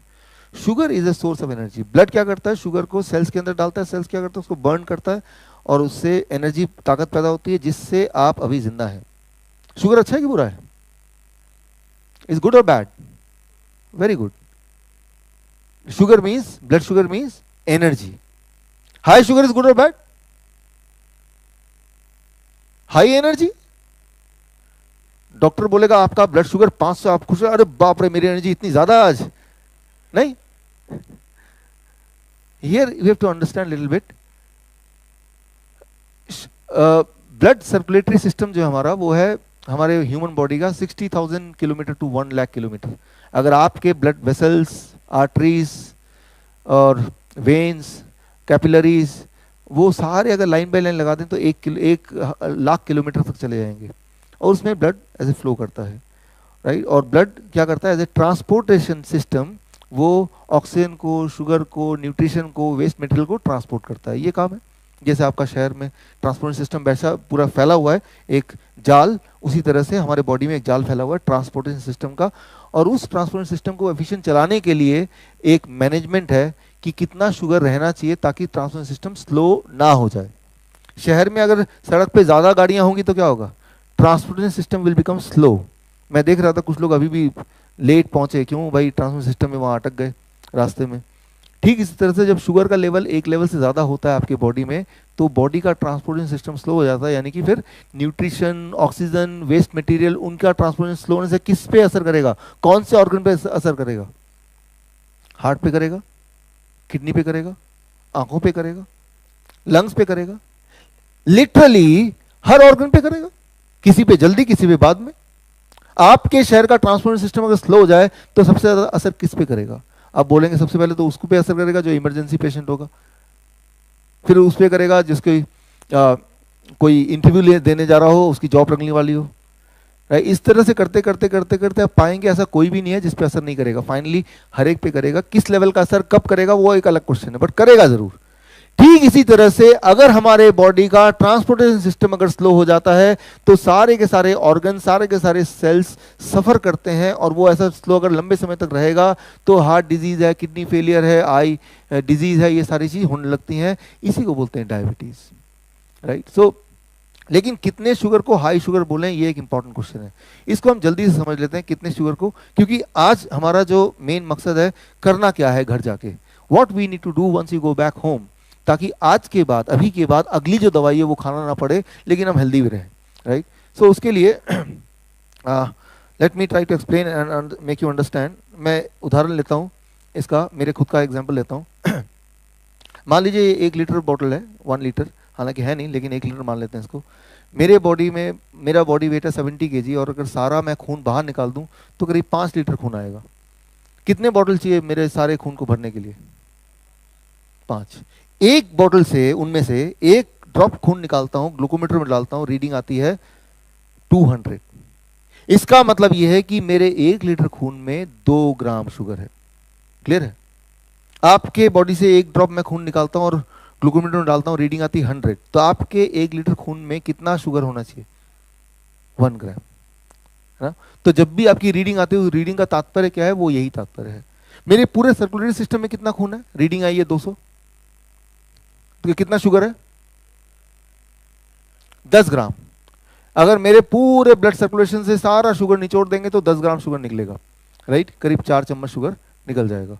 सो that is what is that, right. तो वो एक लेवल से ज्यादा शुगर होगा या एक लेवल से कोई भी न्यूट्रिशन ज्यादा होगा तो वो हमारे सर्कुलेटरी सिस्टम को चोक करेगा, यानी कि स्लो करेगा, जिससे बीमारियां होती हैं। यही है, दैट इज कॉल्ड डायबिटीज। तो यानी कि हमें सिर्फ एक ही काम तो करना है कि शुगर ज्यादा सर्कुलेट ही ना करे। अगर ऐसा कर पाए हम, जो कि हमारे हाथ में है, कितने दिन में कर सकते हैं? 1 दिन में कर सकते हैं। 1 दिन तो 24 घंटा होता है। कल जब आएंगे आप तो तब तक 1 दिन हो चुका होगा। तो 1 दिन में करना क्या है, that is what we have to understand. So इसके लिए देखिए, कितना, पहले तो ये पता होना चाहिए कितना नॉर्मल शुगर होना चाहिए। 1979 तक ये पता था कि शुगर नॉर्मल होना चाहिए, लेकिन कितने को नॉर्मल बोलेंगे ये नहीं पता था 1979 तक। 1979 में एक आंकड़ा आया 200। 200 का मतलब कितना हुआ? 1 लीटर बोतल में कितना शुगर? 2 ग्राम। 2 ग्राम शुगर को नॉर्मल बोला जाने लगा। इससे, क्योंकि ये देखा गया कि पूरी दुनिया में जिनके 2 ग्राम से ज्यादा शुगर रहता है per litre, they are the one those who are more sick. तो ये आंकड़ा आया। लेकिन ये 1997 में एक और आंकड़ा आया WHO का, ADA का, 126 फास्टिंग ब्लड शुगर। फिर एक और आंकड़ा आया 100 प्री डायबिटीज 2003 में। फिर 2010 में एक की जगह 3-4 आंकड़े जुड़ गए कि पहले फास्टिंग टेस्ट कराओ, फिर पोस्टप्रांडल टेस्ट कराओ, फिर OGTT कराओ, फिर HbA1c कराओ। भाई इस जाल में नहीं फंसेगा उसमें तो फंस ही जाएगा ना। इतने टेस्ट करा दो, कहीं ना कहीं तो फंसेगा ही, और नहीं फंसेगा तो वो इतना थक जाएगा, बोलेगा दवा की बात करो, अब तो टेस्ट हो गए बहुत सारे, मान ही लेगा कि मैं तो डायबिटीज पेशेंट हूँ। आप देखते जाइए आज की तारीख में इतने सारे टेस्ट हो गए हैं, राइट। तो 2010 में 10 से लेके अभी 2018 आ गया। अभी डॉक्टर के पास जाएंगे तो वो HbA1c 5.6 होना चाहिए, या फास्टिंग 100 से ऊपर नीचे होना चाहिए, पोस्ट पैंडल 140 होना चाहिए। ये प्रेजेंट आंकड़े हैं, राइट, जिसे हम बोलते हैं प्री डायबिटीज, राइट। इसका मतलब ये है कि इससे कम है तो ठीक है, नहीं तो इससे ज्यादा है तो pre diabetes, right. So normally medical science में एक नई चीज आई है कि इंसान हेल्दी नहीं है, या तो डायबिटीज है तो दबा दो, या प्री डायबिटीज है, होने वाला है। प्री डायबिटीज का मतलब क्या है कि डायबिटीज होने वाला है। Hypertension, pre hypertension. हाइपरटेंशन तो दबा लो, प्री हाइपरटेंशन होने वाला तो भी दबा लो। यानी कि हेल्दी इंसान नहीं बचा, या तो बीमार हैं आप तो दबा लो, या बीमार होने वाले हैं तो भी दबा लो, right. So that is what is the truth. So अब ये जो आंकड़ा है, जो प्रेजेंट वाला आंकड़ा है, ये आंकड़ा कहां से आया? ये कभी आपने डॉक्टर से पूछा आपने कि आप जो बता रहे हैं आया कहां से? ये मेडिकल कॉलेज में, यहाँ नहीं, यहाँ तो नेचुरल मेडिकल कॉलेज है, कोई भी बड़े मेडिकल कॉलेज में इस तरह से एक सिखाने का लर्निंग पार्ट होता है कि आप पेशेंट को ऐसे देखो कि आपसे सवाल ना करे। वो इतना ऐसे घूर के देखें। आपने कभी किसी भी, आपने में से किसी ने भी किसी डॉक्टर से कभी सवाल पूछा? वो देखने का अंदाज ही ऐसा होगा कि आप सवाल ही नहीं पूछेंगे। You are not allowed to ask, right, कि आप यू हैव टू फॉलो, क्योंकि सवाल पूछेंगे तो जवाब तो है ही नहीं कोई।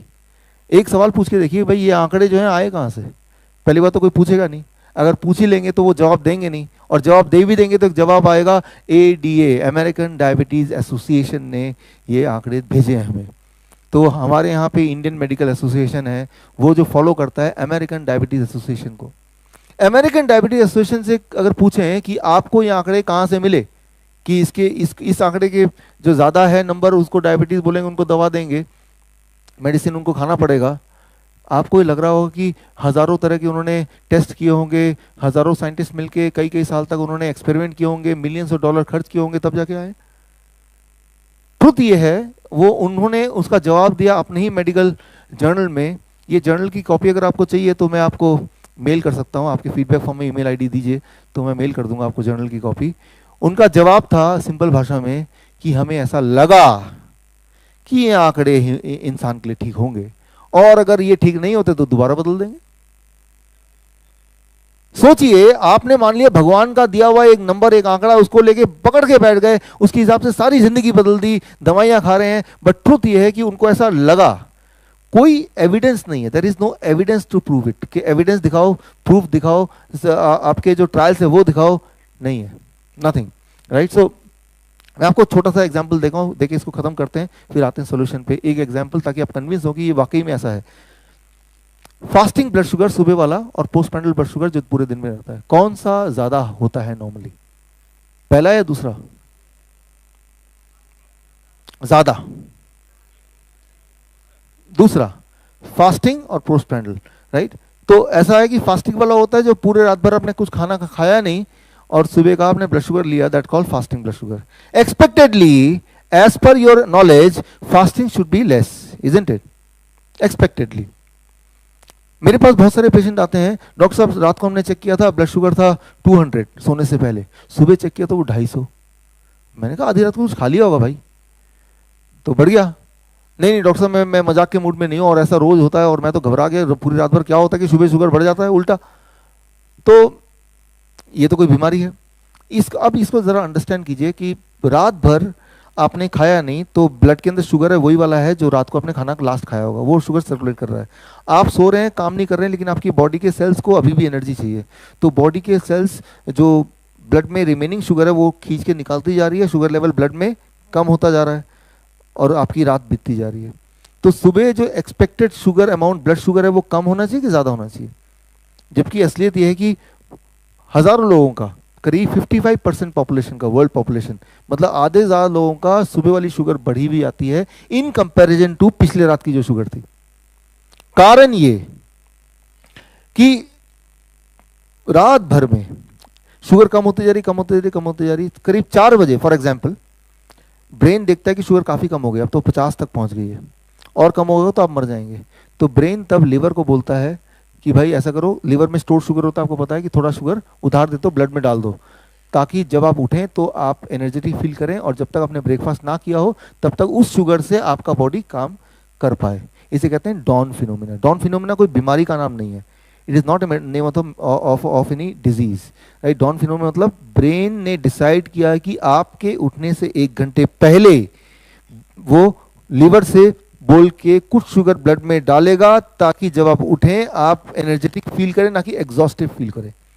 तो ये ब्रेन ने हेल्प किया, आपकी बॉडी ने आपको हेल्प किया आपके दिनचर्या को ठीक से करने में।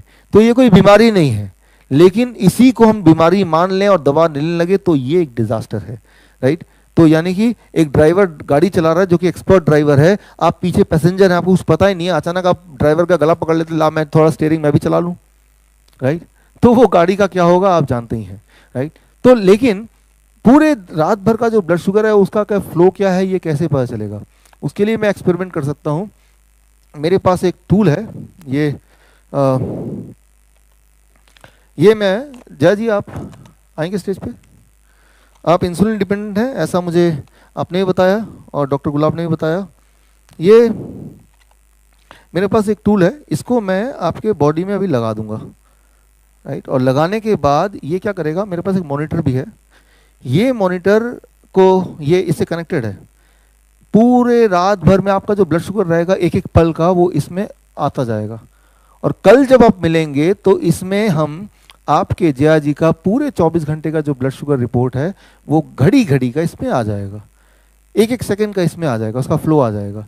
तो जब आप देखेंगे तो आप हैरान होंगे कि ब्लड शुगर कैसे फ्लो करता है, राइट। अगर आप एक ड्रॉप लेके ब्लड शुगर देखते हैं, वो ब्लड शुगर आपकी बॉडी का नहीं है, उस ड्रॉप का ब्लड शुगर है, अंडरस्टैंड कीजिए। और वो एक ड्रॉप ये तय नहीं कर सकता आपके बॉडी के लिए क्या कौन सी मेडिसिन या क्या हेल्थ क्या होगी, वो ड्रॉप नहीं तय कर सकता।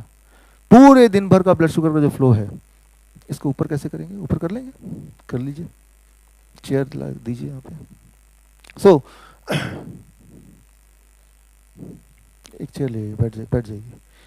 तो एक ड्रॉप से आपने देखा कि मेरा ब्लड शुगर इतना है, अकॉर्डिंगली आपने समझ लिया कि मैं डायबिटीज पेशेंट हूँ या दवा लेना चाहिए या इंसुलिन लेना चाहिए। ये बड़ा खतरनाक है, क्योंकि वो जो ब्लड शुगर है वो उस ड्रॉप का ब्लड शुगर है, वो आपकी बॉडी का नहीं है, बॉडी के एक ड्रॉप का ब्लड शुगर है। मैं आपको एक एग्जाम्पल दे रहा हूँ। आज घर जाइए, हर फिंगर से एक एक ड्रॉप लीजिए और आप ग्लूकोमीटर में देखिए, हर एक का नंबर अलग होगा, किसी में होगा 150, किसी में होगा 250। किसको मानेंगे? कई बार पेशेंट आते हैं मुझसे, होता है ना बड़े ही एक्सपेरिमेंटल पेशेंट, कि डॉक्टर एक में मेरा 150 है, एक में 250 है, एक में 225, कौन सा मानूं? मैंने जो अच्छा लगे वो मान लो जिसमें आपको खुशी मिल रही है वो मान लो आप।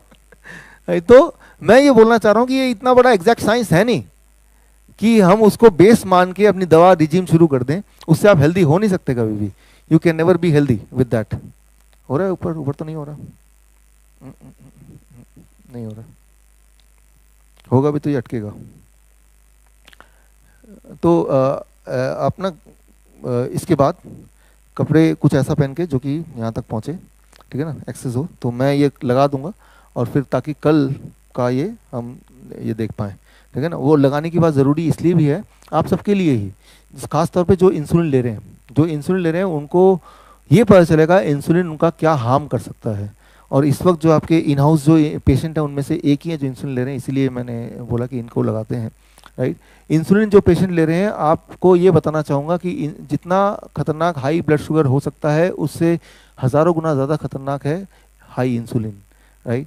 तो जो इंसुलिन ले रहे हैं वो ज़्यादा खतरनाक है आपके बॉडी के लिए then the blood sugar itself, पहली बात। दूसरी बात, अभी जो आप करने जा रहे हैं, आज जो आप करेंगे घर जाके, अगर हम मानेंगे मेरी बात तो आज से ही आपके इंसुलिन की अमाउंट को एटलीस्ट 50% ड्रॉप करना ही पड़ेगा। 50% नहीं ड्रॉप करेंगे, क्योंकि जो मैं आज बताऊंगा वो करेंगे तो आपका बॉडी भी इंसुलिन बनाएगा, राइट। लेकिन आप उतना ही इंसुलिन लेंगे तो क्या हो जाएगा? हाइपोग्लाइसीमिया। हाइपोग्लाइसीमिया मतलब डेथ, राइट। सो इसीलिए मॉनिटर करना ज़रूरी है। तो ये एक एग्जाम्पल था। एनीवे अभी तो ये नहीं हो पाएगा एग्जाम्पल, हाँ इसके बाद तब अरेंज करेंगे, राइट।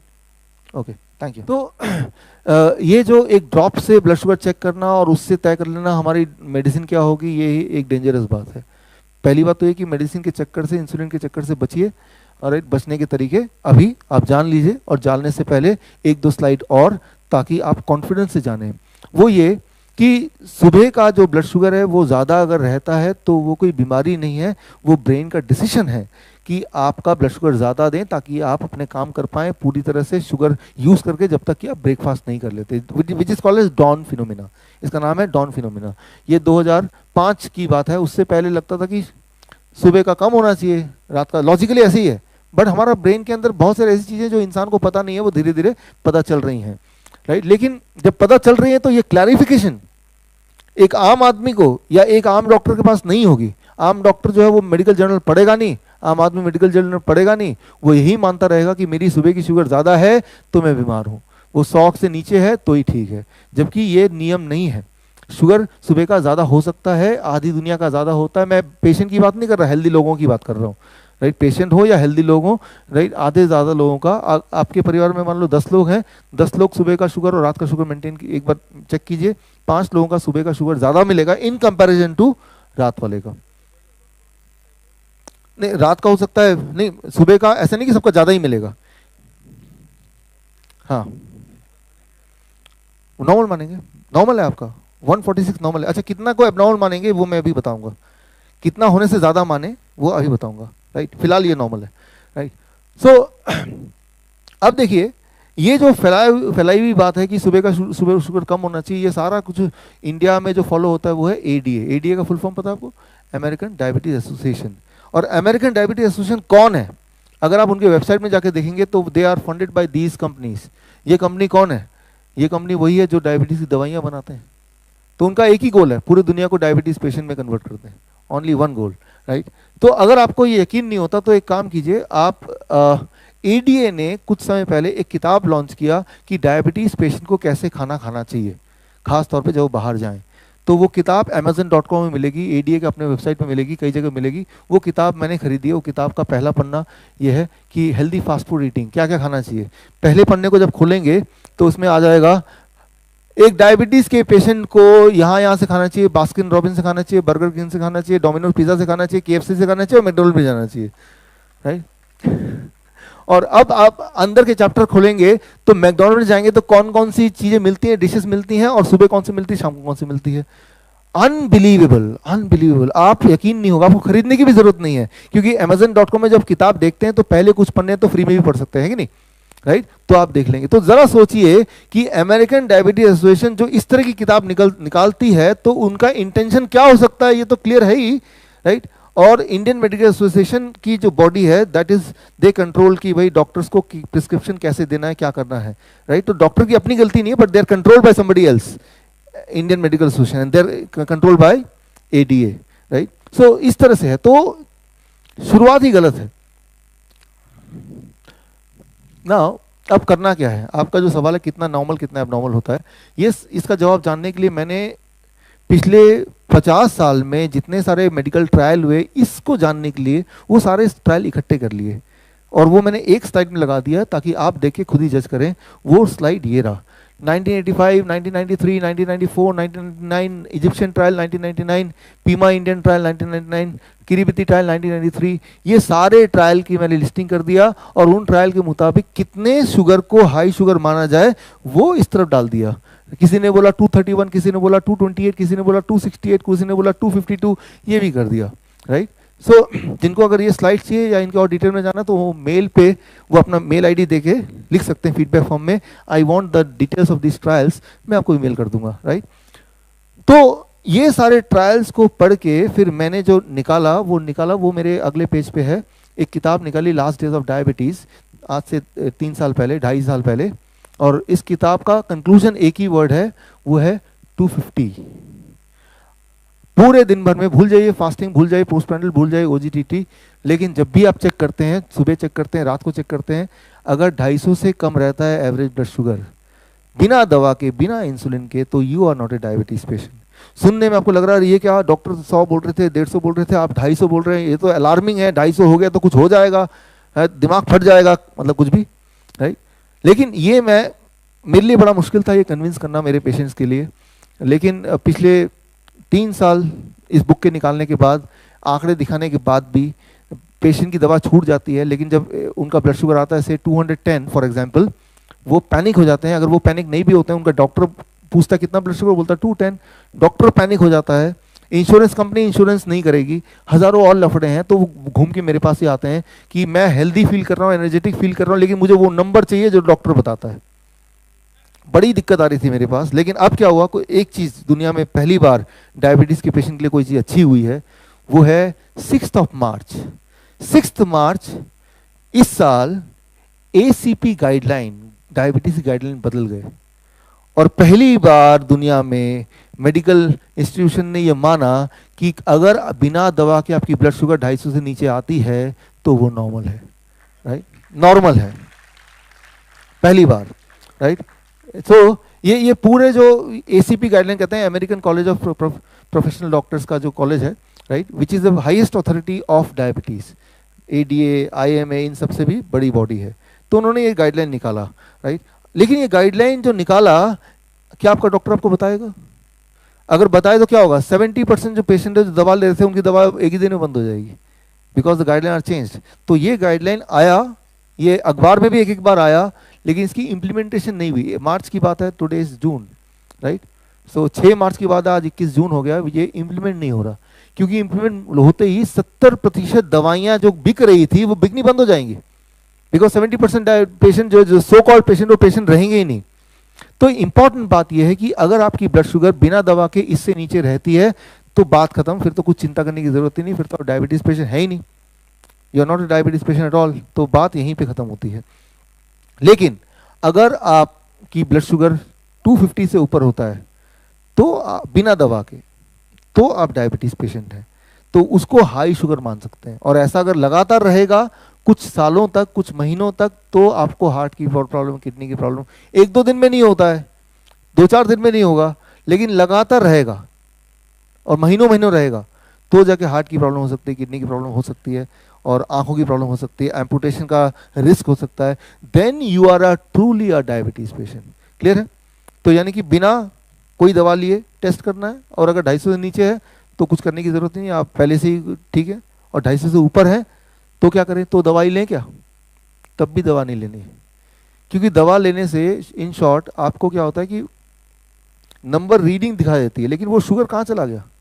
दवा लिया, शुगर तो था ना बॉडी में, वो अचानक कहाँ गायब हो गया? कहीं छुप गया, राइट? कहीं गायब हो गया। दवा उसको खा जाती है, क्या करती है? सोचा कभी आपने? रीडिंग आ रही है 250, आपने दवा खाई, रीडिंग आया 150, वो 100, वो शुगर कहाँ गया? वो बॉडी के अंदर ही है ना, राइट?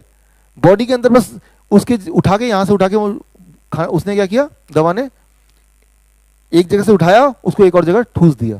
कैसे? मैं आपको सिंपल भाषा में समझाता हूं कि उसको उठाया और किडनी के कोने में डाल दिया, और वो इकट्ठा होता गया, that will become kidney stone.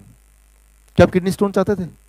नहीं, राइट? फॉर एग्जाम्पल पायग्लिटाजोन, जो इस वक्त इंडिया में 30 लाख लोग ले रहे हैं, पायग्लिटाजोन 1999 में दवा आई थी, टॉप 10 दवा में आती है वर्ल्ड में, बिकने में, राइट? हेल्थ की में नहीं, बिकने में, राइट? और ये दवा लेने से ही क्या करती है? शुगर को उठाती है, एक कोने में डाल देती है, ब्लैडर में इकट्ठा करते रहती है। फिर क्या हो जाता है? 4 साल, 5 साल, 6 साल में ब्लैडर कैंसर। शुगर तो उसका नॉर्मल आ रहा है, लेकिन ब्लैडर कैंसर हो गया। क्या आप यही चाह रहे थे क्या?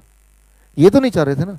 तो जब भी कोई दवा आप लेते हैं डायबिटीज की, शुगर नॉर्मल दिखाता है, तो मानिए शुगर कहीं गायब हो गया क्या?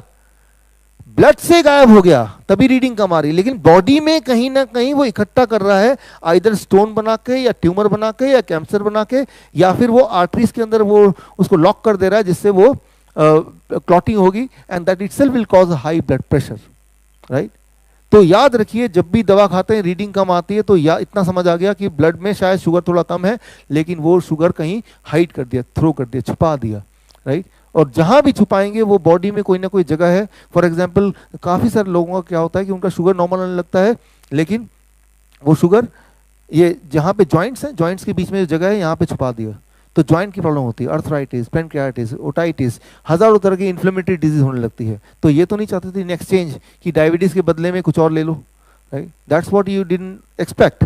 तो कोई भी डायबिटीज की दवा सिर्फ एक ही काम करती है, शुगर को ब्लड से उठा के कहीं और हाइड कर देती है, जिससे आप डायबिटीज की बीमार कहें ना कहें, लेकिन ये श्योर है कि you will quickly suffer from some other element, right? फिर जब आपको अर्थराइटिस हो जाएगा, या जब आपके जॉइंट पेन होने लगेगा, जब आपको ब्लड प्रेशर बढ़ेगा, आपको तकलीफ दिखाई देगी, आप डॉक्टर के पास जाएंगे, डॉक्टर कभी भी ये नहीं बताएगा कि ये तो डायबिटीज की दवा की वजह से था, वो उस चीज की भी एक दवा और भी आपको दे देगा, right? So try to understand this कि डायबिटीज की दवा सिर्फ एक नंबर को घटाती है, बीमारी को नहीं घटाती, शुगर को बॉडी से बाहर नहीं थ्रो करती, शुगर बॉडी के अंदर ही होता है वो वाला, राइट?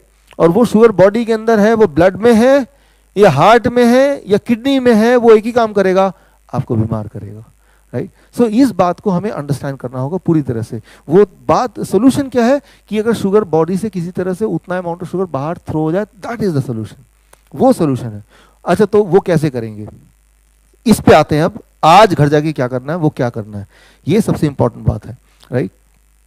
सो नॉर्मल 250 से नीचे आ रहा है तो नॉर्मल है, और ये अब मैं नहीं बोल रहा हूँ, ये गाइडलाइन बोल रही हैं, तो आपके लिए और कन्वीनियंट हो गया, आपको इसे एक्सेप्ट करना और आसान हो गया, क्योंकि अब तो ऑफिशियल हो गया पूरी दुनिया में कि इससे नीचे आए तो नॉर्मल है, राइट? ये ऑफिशियल हो गया, ACP guideline, and that is 6 March 2018, right? ये ACP गाइडलाइन है, आप गूगल में सर्च कर सकते हैं, या फिर आप फीडबैक फॉर्म में नोट कर दीजिए, मुझे ACP गाइडलाइन भेजें, मेरी टीम आपको आपकी ईमेल आईडी पे पूरी गाइडलाइन, कई पेजेस की है, वो आपको मेल कर देगी, उसका लिंक दे देगी, आप देख सकते हैं उसको, राइट? सो करना क्या है, once you go back home, right? तो उस पर आते हैं।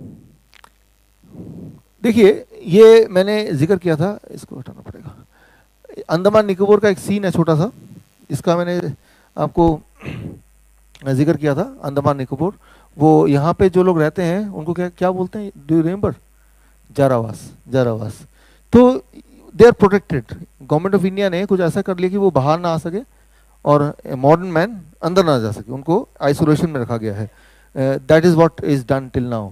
लेकिन अबाउट 3 years बैक मुझे मौका मिला वहाँ जाने का, वहाँ के जो डॉक्टर हैं, डॉक्टर R.C. कर, उनसे मिलने का, जो कि वहाँ पे 20 साल से वहीं पे उनके साथ ही रहते हैं। ऑफिशियली गवर्नमेंट ने उनको अपॉइंट किया है, अब वो उनके घुल मिल गए हैं, उनके साथ ही वो रहते हैं। तो मैंने उनसे पूछा कि क्या इनको कभी डायबिटीज़ होता है, तो बताया कि कभी डायबिटीज़ देखा नहीं गया, हार्ट डिजीज़ नहीं देखा गया, सिर्फ जब वो पेड़ में चढ़ते हैं और वहाँ से गिरते हैं या जंगली जानवर से झगड़ा लड़ाई होती है या अटैक करते हैं तब वो इंजर्ड हो जाते हैं। इंजर्ड होते वक्त तब मैं अपनी सेवा देता हूँ उनको थोड़ा सपोर्ट करने के लिए, और तब मुझे मौका मिलता है उनका ब्लड प्रेशर, ब्लड शुगर, ये सब चेक करने का। और उनको कभी भी कोई बीमारी होती नहीं है, सिर्फ इंजरी होती है कभी कभी, जिससे कभी डेथ भी हो सकती है। That is the separate story, right. तो ये इंडियंस हैं, जैसे हम भारतीय, ये भी भारत के नागरिक हैं, राइट। उतने ही इनके राइट्स हैं, वोटिंग राइट, जितने हमारे हैं।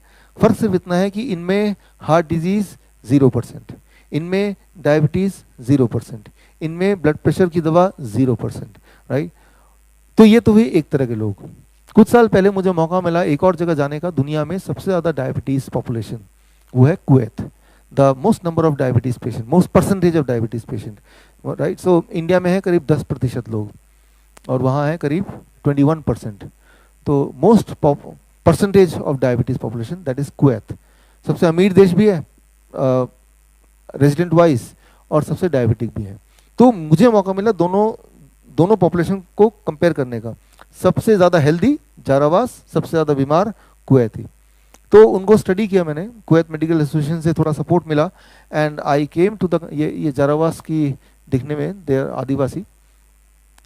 तो मैंने देखा कि एक ही चीज़ है जो दोनों का अलग है, वो है कुवैत पॉपुलेशन की जो डाइट है, I call it a VIP diet.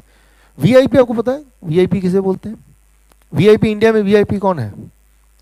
लाल बत्ती है मान लो, या फिर राइट, ऐसे लोग जो लॉ के ऊपर हैं, जो नियम कानून तोड़ें और उनका कोई कुछ ना बिगाड़ पाए, वो VIP।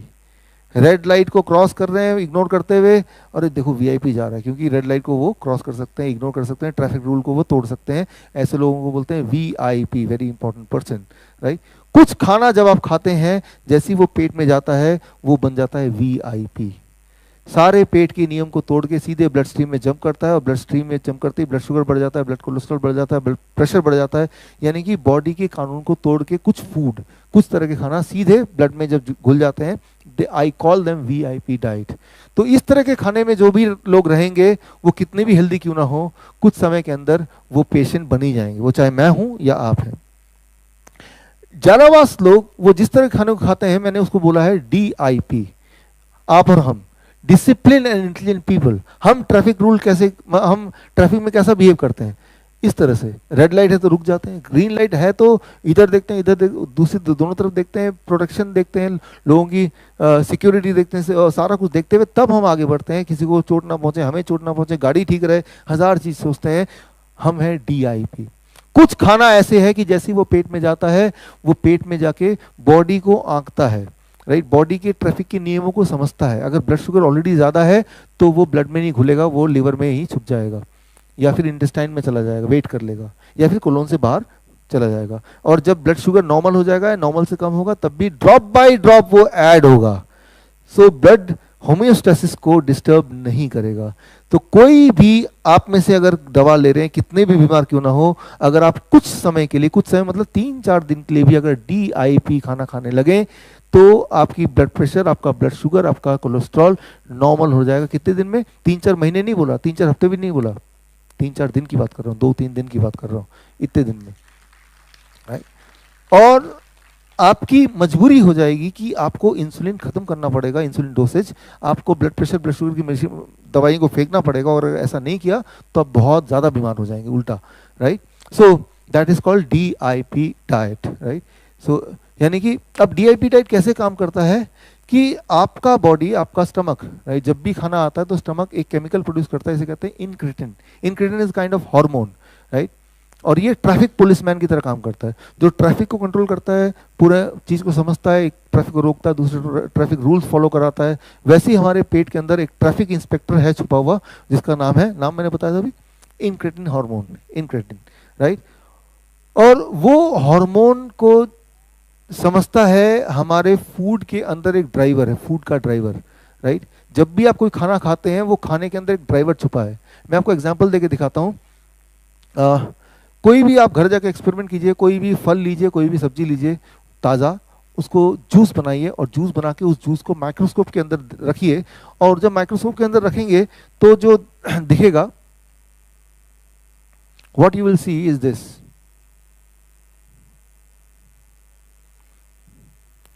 ये आप देख रहे हैं, कोई भी फ्रूट जूस, वेजिटेबल जूस को अगर आप लेके माइक्रोस्कोप के अंदर डालेंगे तो ये दिखेगा। ये लिविंग है, नॉन लिविंग है? लिविंग है। ये जो चमकता हुआ देख रहे हैं ना, इसे कहते हैं लाइव एंजाइम्स, राइट। ये है आपके फूड का ड्राइवर। और ये लाइव एंजाइम क्या करती है, जब ये जाती है तो जो इंक्रिटिन है, पुलिस ट्रैफिक पुलिसमैन, उसके सिग्नल को ये समझती है कि फूड को आगे बढ़ना है, ब्लड में घुलना है, लिवर में छुपना है, कोलोन में जाना है। तो वो जो डिसीजन मेकिंग है कि फूड का अगला कदम क्या होने वाला है क्या होना चाहिए, बॉडी को कहाँ जरूरत है, कितनी जरूरत है भी कि नहीं, ये डिसाइड करने वाला डिसाइडिंग फैक्टर कौन है? ये इंक्रिटिन को समझने वाला, that is this live enzyme. अब क्या कीजिए, कोई भी पैक्ड बोतल ले लीजिए, पैक्ड जूस, राइट, कोई भी पैक्ड जूस लीजिए, राइट, ट्रॉपिकाना एक्सेट्रा, उसको माइक्रोस्कोप के अंदर डालिए, तो क्या आपको लगता है ये लाइव एंजाइम दिखेंगे? Of course not. उसमें न्यूट्रिशन बहुत होगा, राइट, उसमें कैल्शियम भी होगा, उसमें विटामिन सी भी होगा, सारा कुछ होगा, लेकिन लाइव एंजाइम नहीं है। यूं मानिए आपके पास एक बहुत बड़ी अच्छी गाड़ी है लेकिन ड्राइवर ही नहीं उसमें। आपने स्टार्ट कर दिया और एक्सीलेटर के ऊपर एक ईंट लगा दिया, तो गाड़ी कितनी भी अच्छी महंगी क्यों ना हो, क्या होने वाला है? यानी कि गाड़ी के अंदर एक ड्राइवर का जो महत्व है, वही खाने के अंदर ड्राइवर का महत्व है। तो हम क्या करते हैं, इंसान क्या करता है, खाने को लेता है, उसको ड्राइवर को पहले मारता है, उसको जला के, भुना के, उसको पका के, ये देखता है कि ड्राइवर, एक एक ड्राइवर मर जाना चाहिए इसके अंदर। तो अब आपके, जब आप किसी खाने को कुक करते हैं तो, या उसको प्रोसेस करते हैं, तो उसके न्यूट्रिशन लगभग मान लो सेम भी रहता है, कैल्शियम भी उतना है, न्यूट्रिशन भी उतना है, कार्बोहाइड्रेट भी उतना है, लेकिन ड्राइवर ही नहीं है, राइट। तो बिना ड्राइवर की गाड़ी जितना खतरनाक हो सकता है रास्ते, रोड पे, बिना ड्राइवर का फूड उतना ही खतरनाक हो सकता है आपके बॉडी के अंदर के रास्ते के लिए, राइट। सो आपको ये देखना है कि जब भी मैं खाना खा रहा हूं तो क्या इसमें ड्राइवर है। अगर तो ड्राइवर है तो ब्लड शुगर कितना होगा, ब्लड प्रेशर कितना होगा, ये चिंता करने की जरूरत नहीं है। और अगर ड्राइवर नहीं है तो कितना भी चिंता कर लें, कुछ होने वाला नहीं है, राइट। तो सिंपली इतनी बात समझनी है।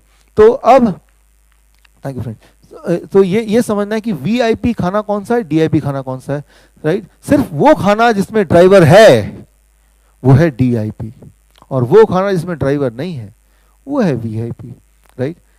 बिना ड्राइवर वाला गाड़ी कैसे चलेगा? वीआईपी की तरह ट्रैफिक रूल को फॉलो नहीं करेगा, सीधे भागेगा, राइट। तो इसको समझिए, वो सिर्फ दो तरह के खाना हो सकता है। आपके दिमाग को आराम से ये बात समझ आ जाएगी। दो तरह के खाना इस दुनिया में जिसे हम बोल सकते हैं वीआईपी डाइट। एक तो है एनिमल फूड। एनिमल फूड जब मैं बोलता हूं तो एनिमल फूड का मतलब सिर्फ मीट, मछली, अंडा नहीं है। कोई भी चीज जो एनिमल से आती है, जानवरों से आती है, जैसे दूध, दही, लस्सी, मक्खन, घी, पनीर, छाछ, राइट, वो भी एनिमल फूड है। जब भी किसी आयुर्वेदिक मेडिकल कॉलेज में लेक्चर होता है, यहाँ तक तो लेक्चर सब ठीक लगता है, जैसे यहाँ तक दूध वाली बात आ जाती है, डॉक्टर साहब ये बाकी पार्ट कल कभी और कर लेंगे, राइट। यहाँ पे कॉन्ट्रडिक्शन होता है, राइट। लेकिन असलियत ये है कि animal food, any animal food that is A V, मैं ये नहीं बोल रहा हूँ पॉइजन है, मैं ये नहीं बोल रहा हूँ दूध पॉइजन है, मैं बोल रहा हूँ वीआईपी डाइट है। उसको अगर लेंगे तो डायबिटीज, हाइपरटेंशन, हार्ट डिजीज, यानी कि फूड विदाउट ड्राइवर, या फिर इंडस्ट्रियल फूड, कोई भी खाना जो आप तक पहुंचने से पहले फैक्ट्री में जाके कुछ समय बिताए और फिर आप तक पहुंचे, that is called VIP diet, right. तो खाना फैक्ट्री में रुक के आया है तो वो आपके लिए नहीं बना है, right. That is a VIP. वो खाएंगे तो मर नहीं जाएंगे, लेकिन वो खाएंगे तो वो वीआईपी की तरह काम करेगा बॉडी में। कुछ दिन तक खाते रहेंगे तो कभी कभी फिर जाके आपका ब्लड शुगर हाई होने लगेगा, या फिर तकलीफ होने लगेगी, ब्लॉकेज होने लगेंगे, सिस्ट बनने लगेंगे, ट्यूमर होने लगेगा। दो तरह के खाने को आप बोल सकते हैं DIP, fruits and vegetable in raw form. जब इसको खाएंगे तो जितनी सारी प्रॉब्लम, किसी को ट्यूमर है तो ट्यूमर कम होने लगेगा, किसी को स्टोन है तो स्टोन डिजॉल्व होने लगेगा, राइट।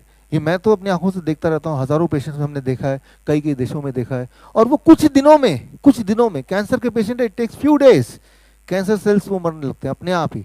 इतना अमेजिंगली। और ये सारी चीज़ें कोई नई बात नहीं है, ये मेडिकल जर्नल में ऑलरेडी है, लेकिन वो जर्नल की जो लिखी हुई चीज़ें हैं वो आप तक पहुंचाने के लिए कोई फार्मास्यूटिकल कंपनी तो नहीं को स्पॉन्सर करेगा उसको, इसीलिए वो आप तक नहीं पहुंचती है, राइट। सो ये दो चीज़ें हैं जो DIP डाइट है, ये दो चीज़ें हैं जो VIP डाइट है।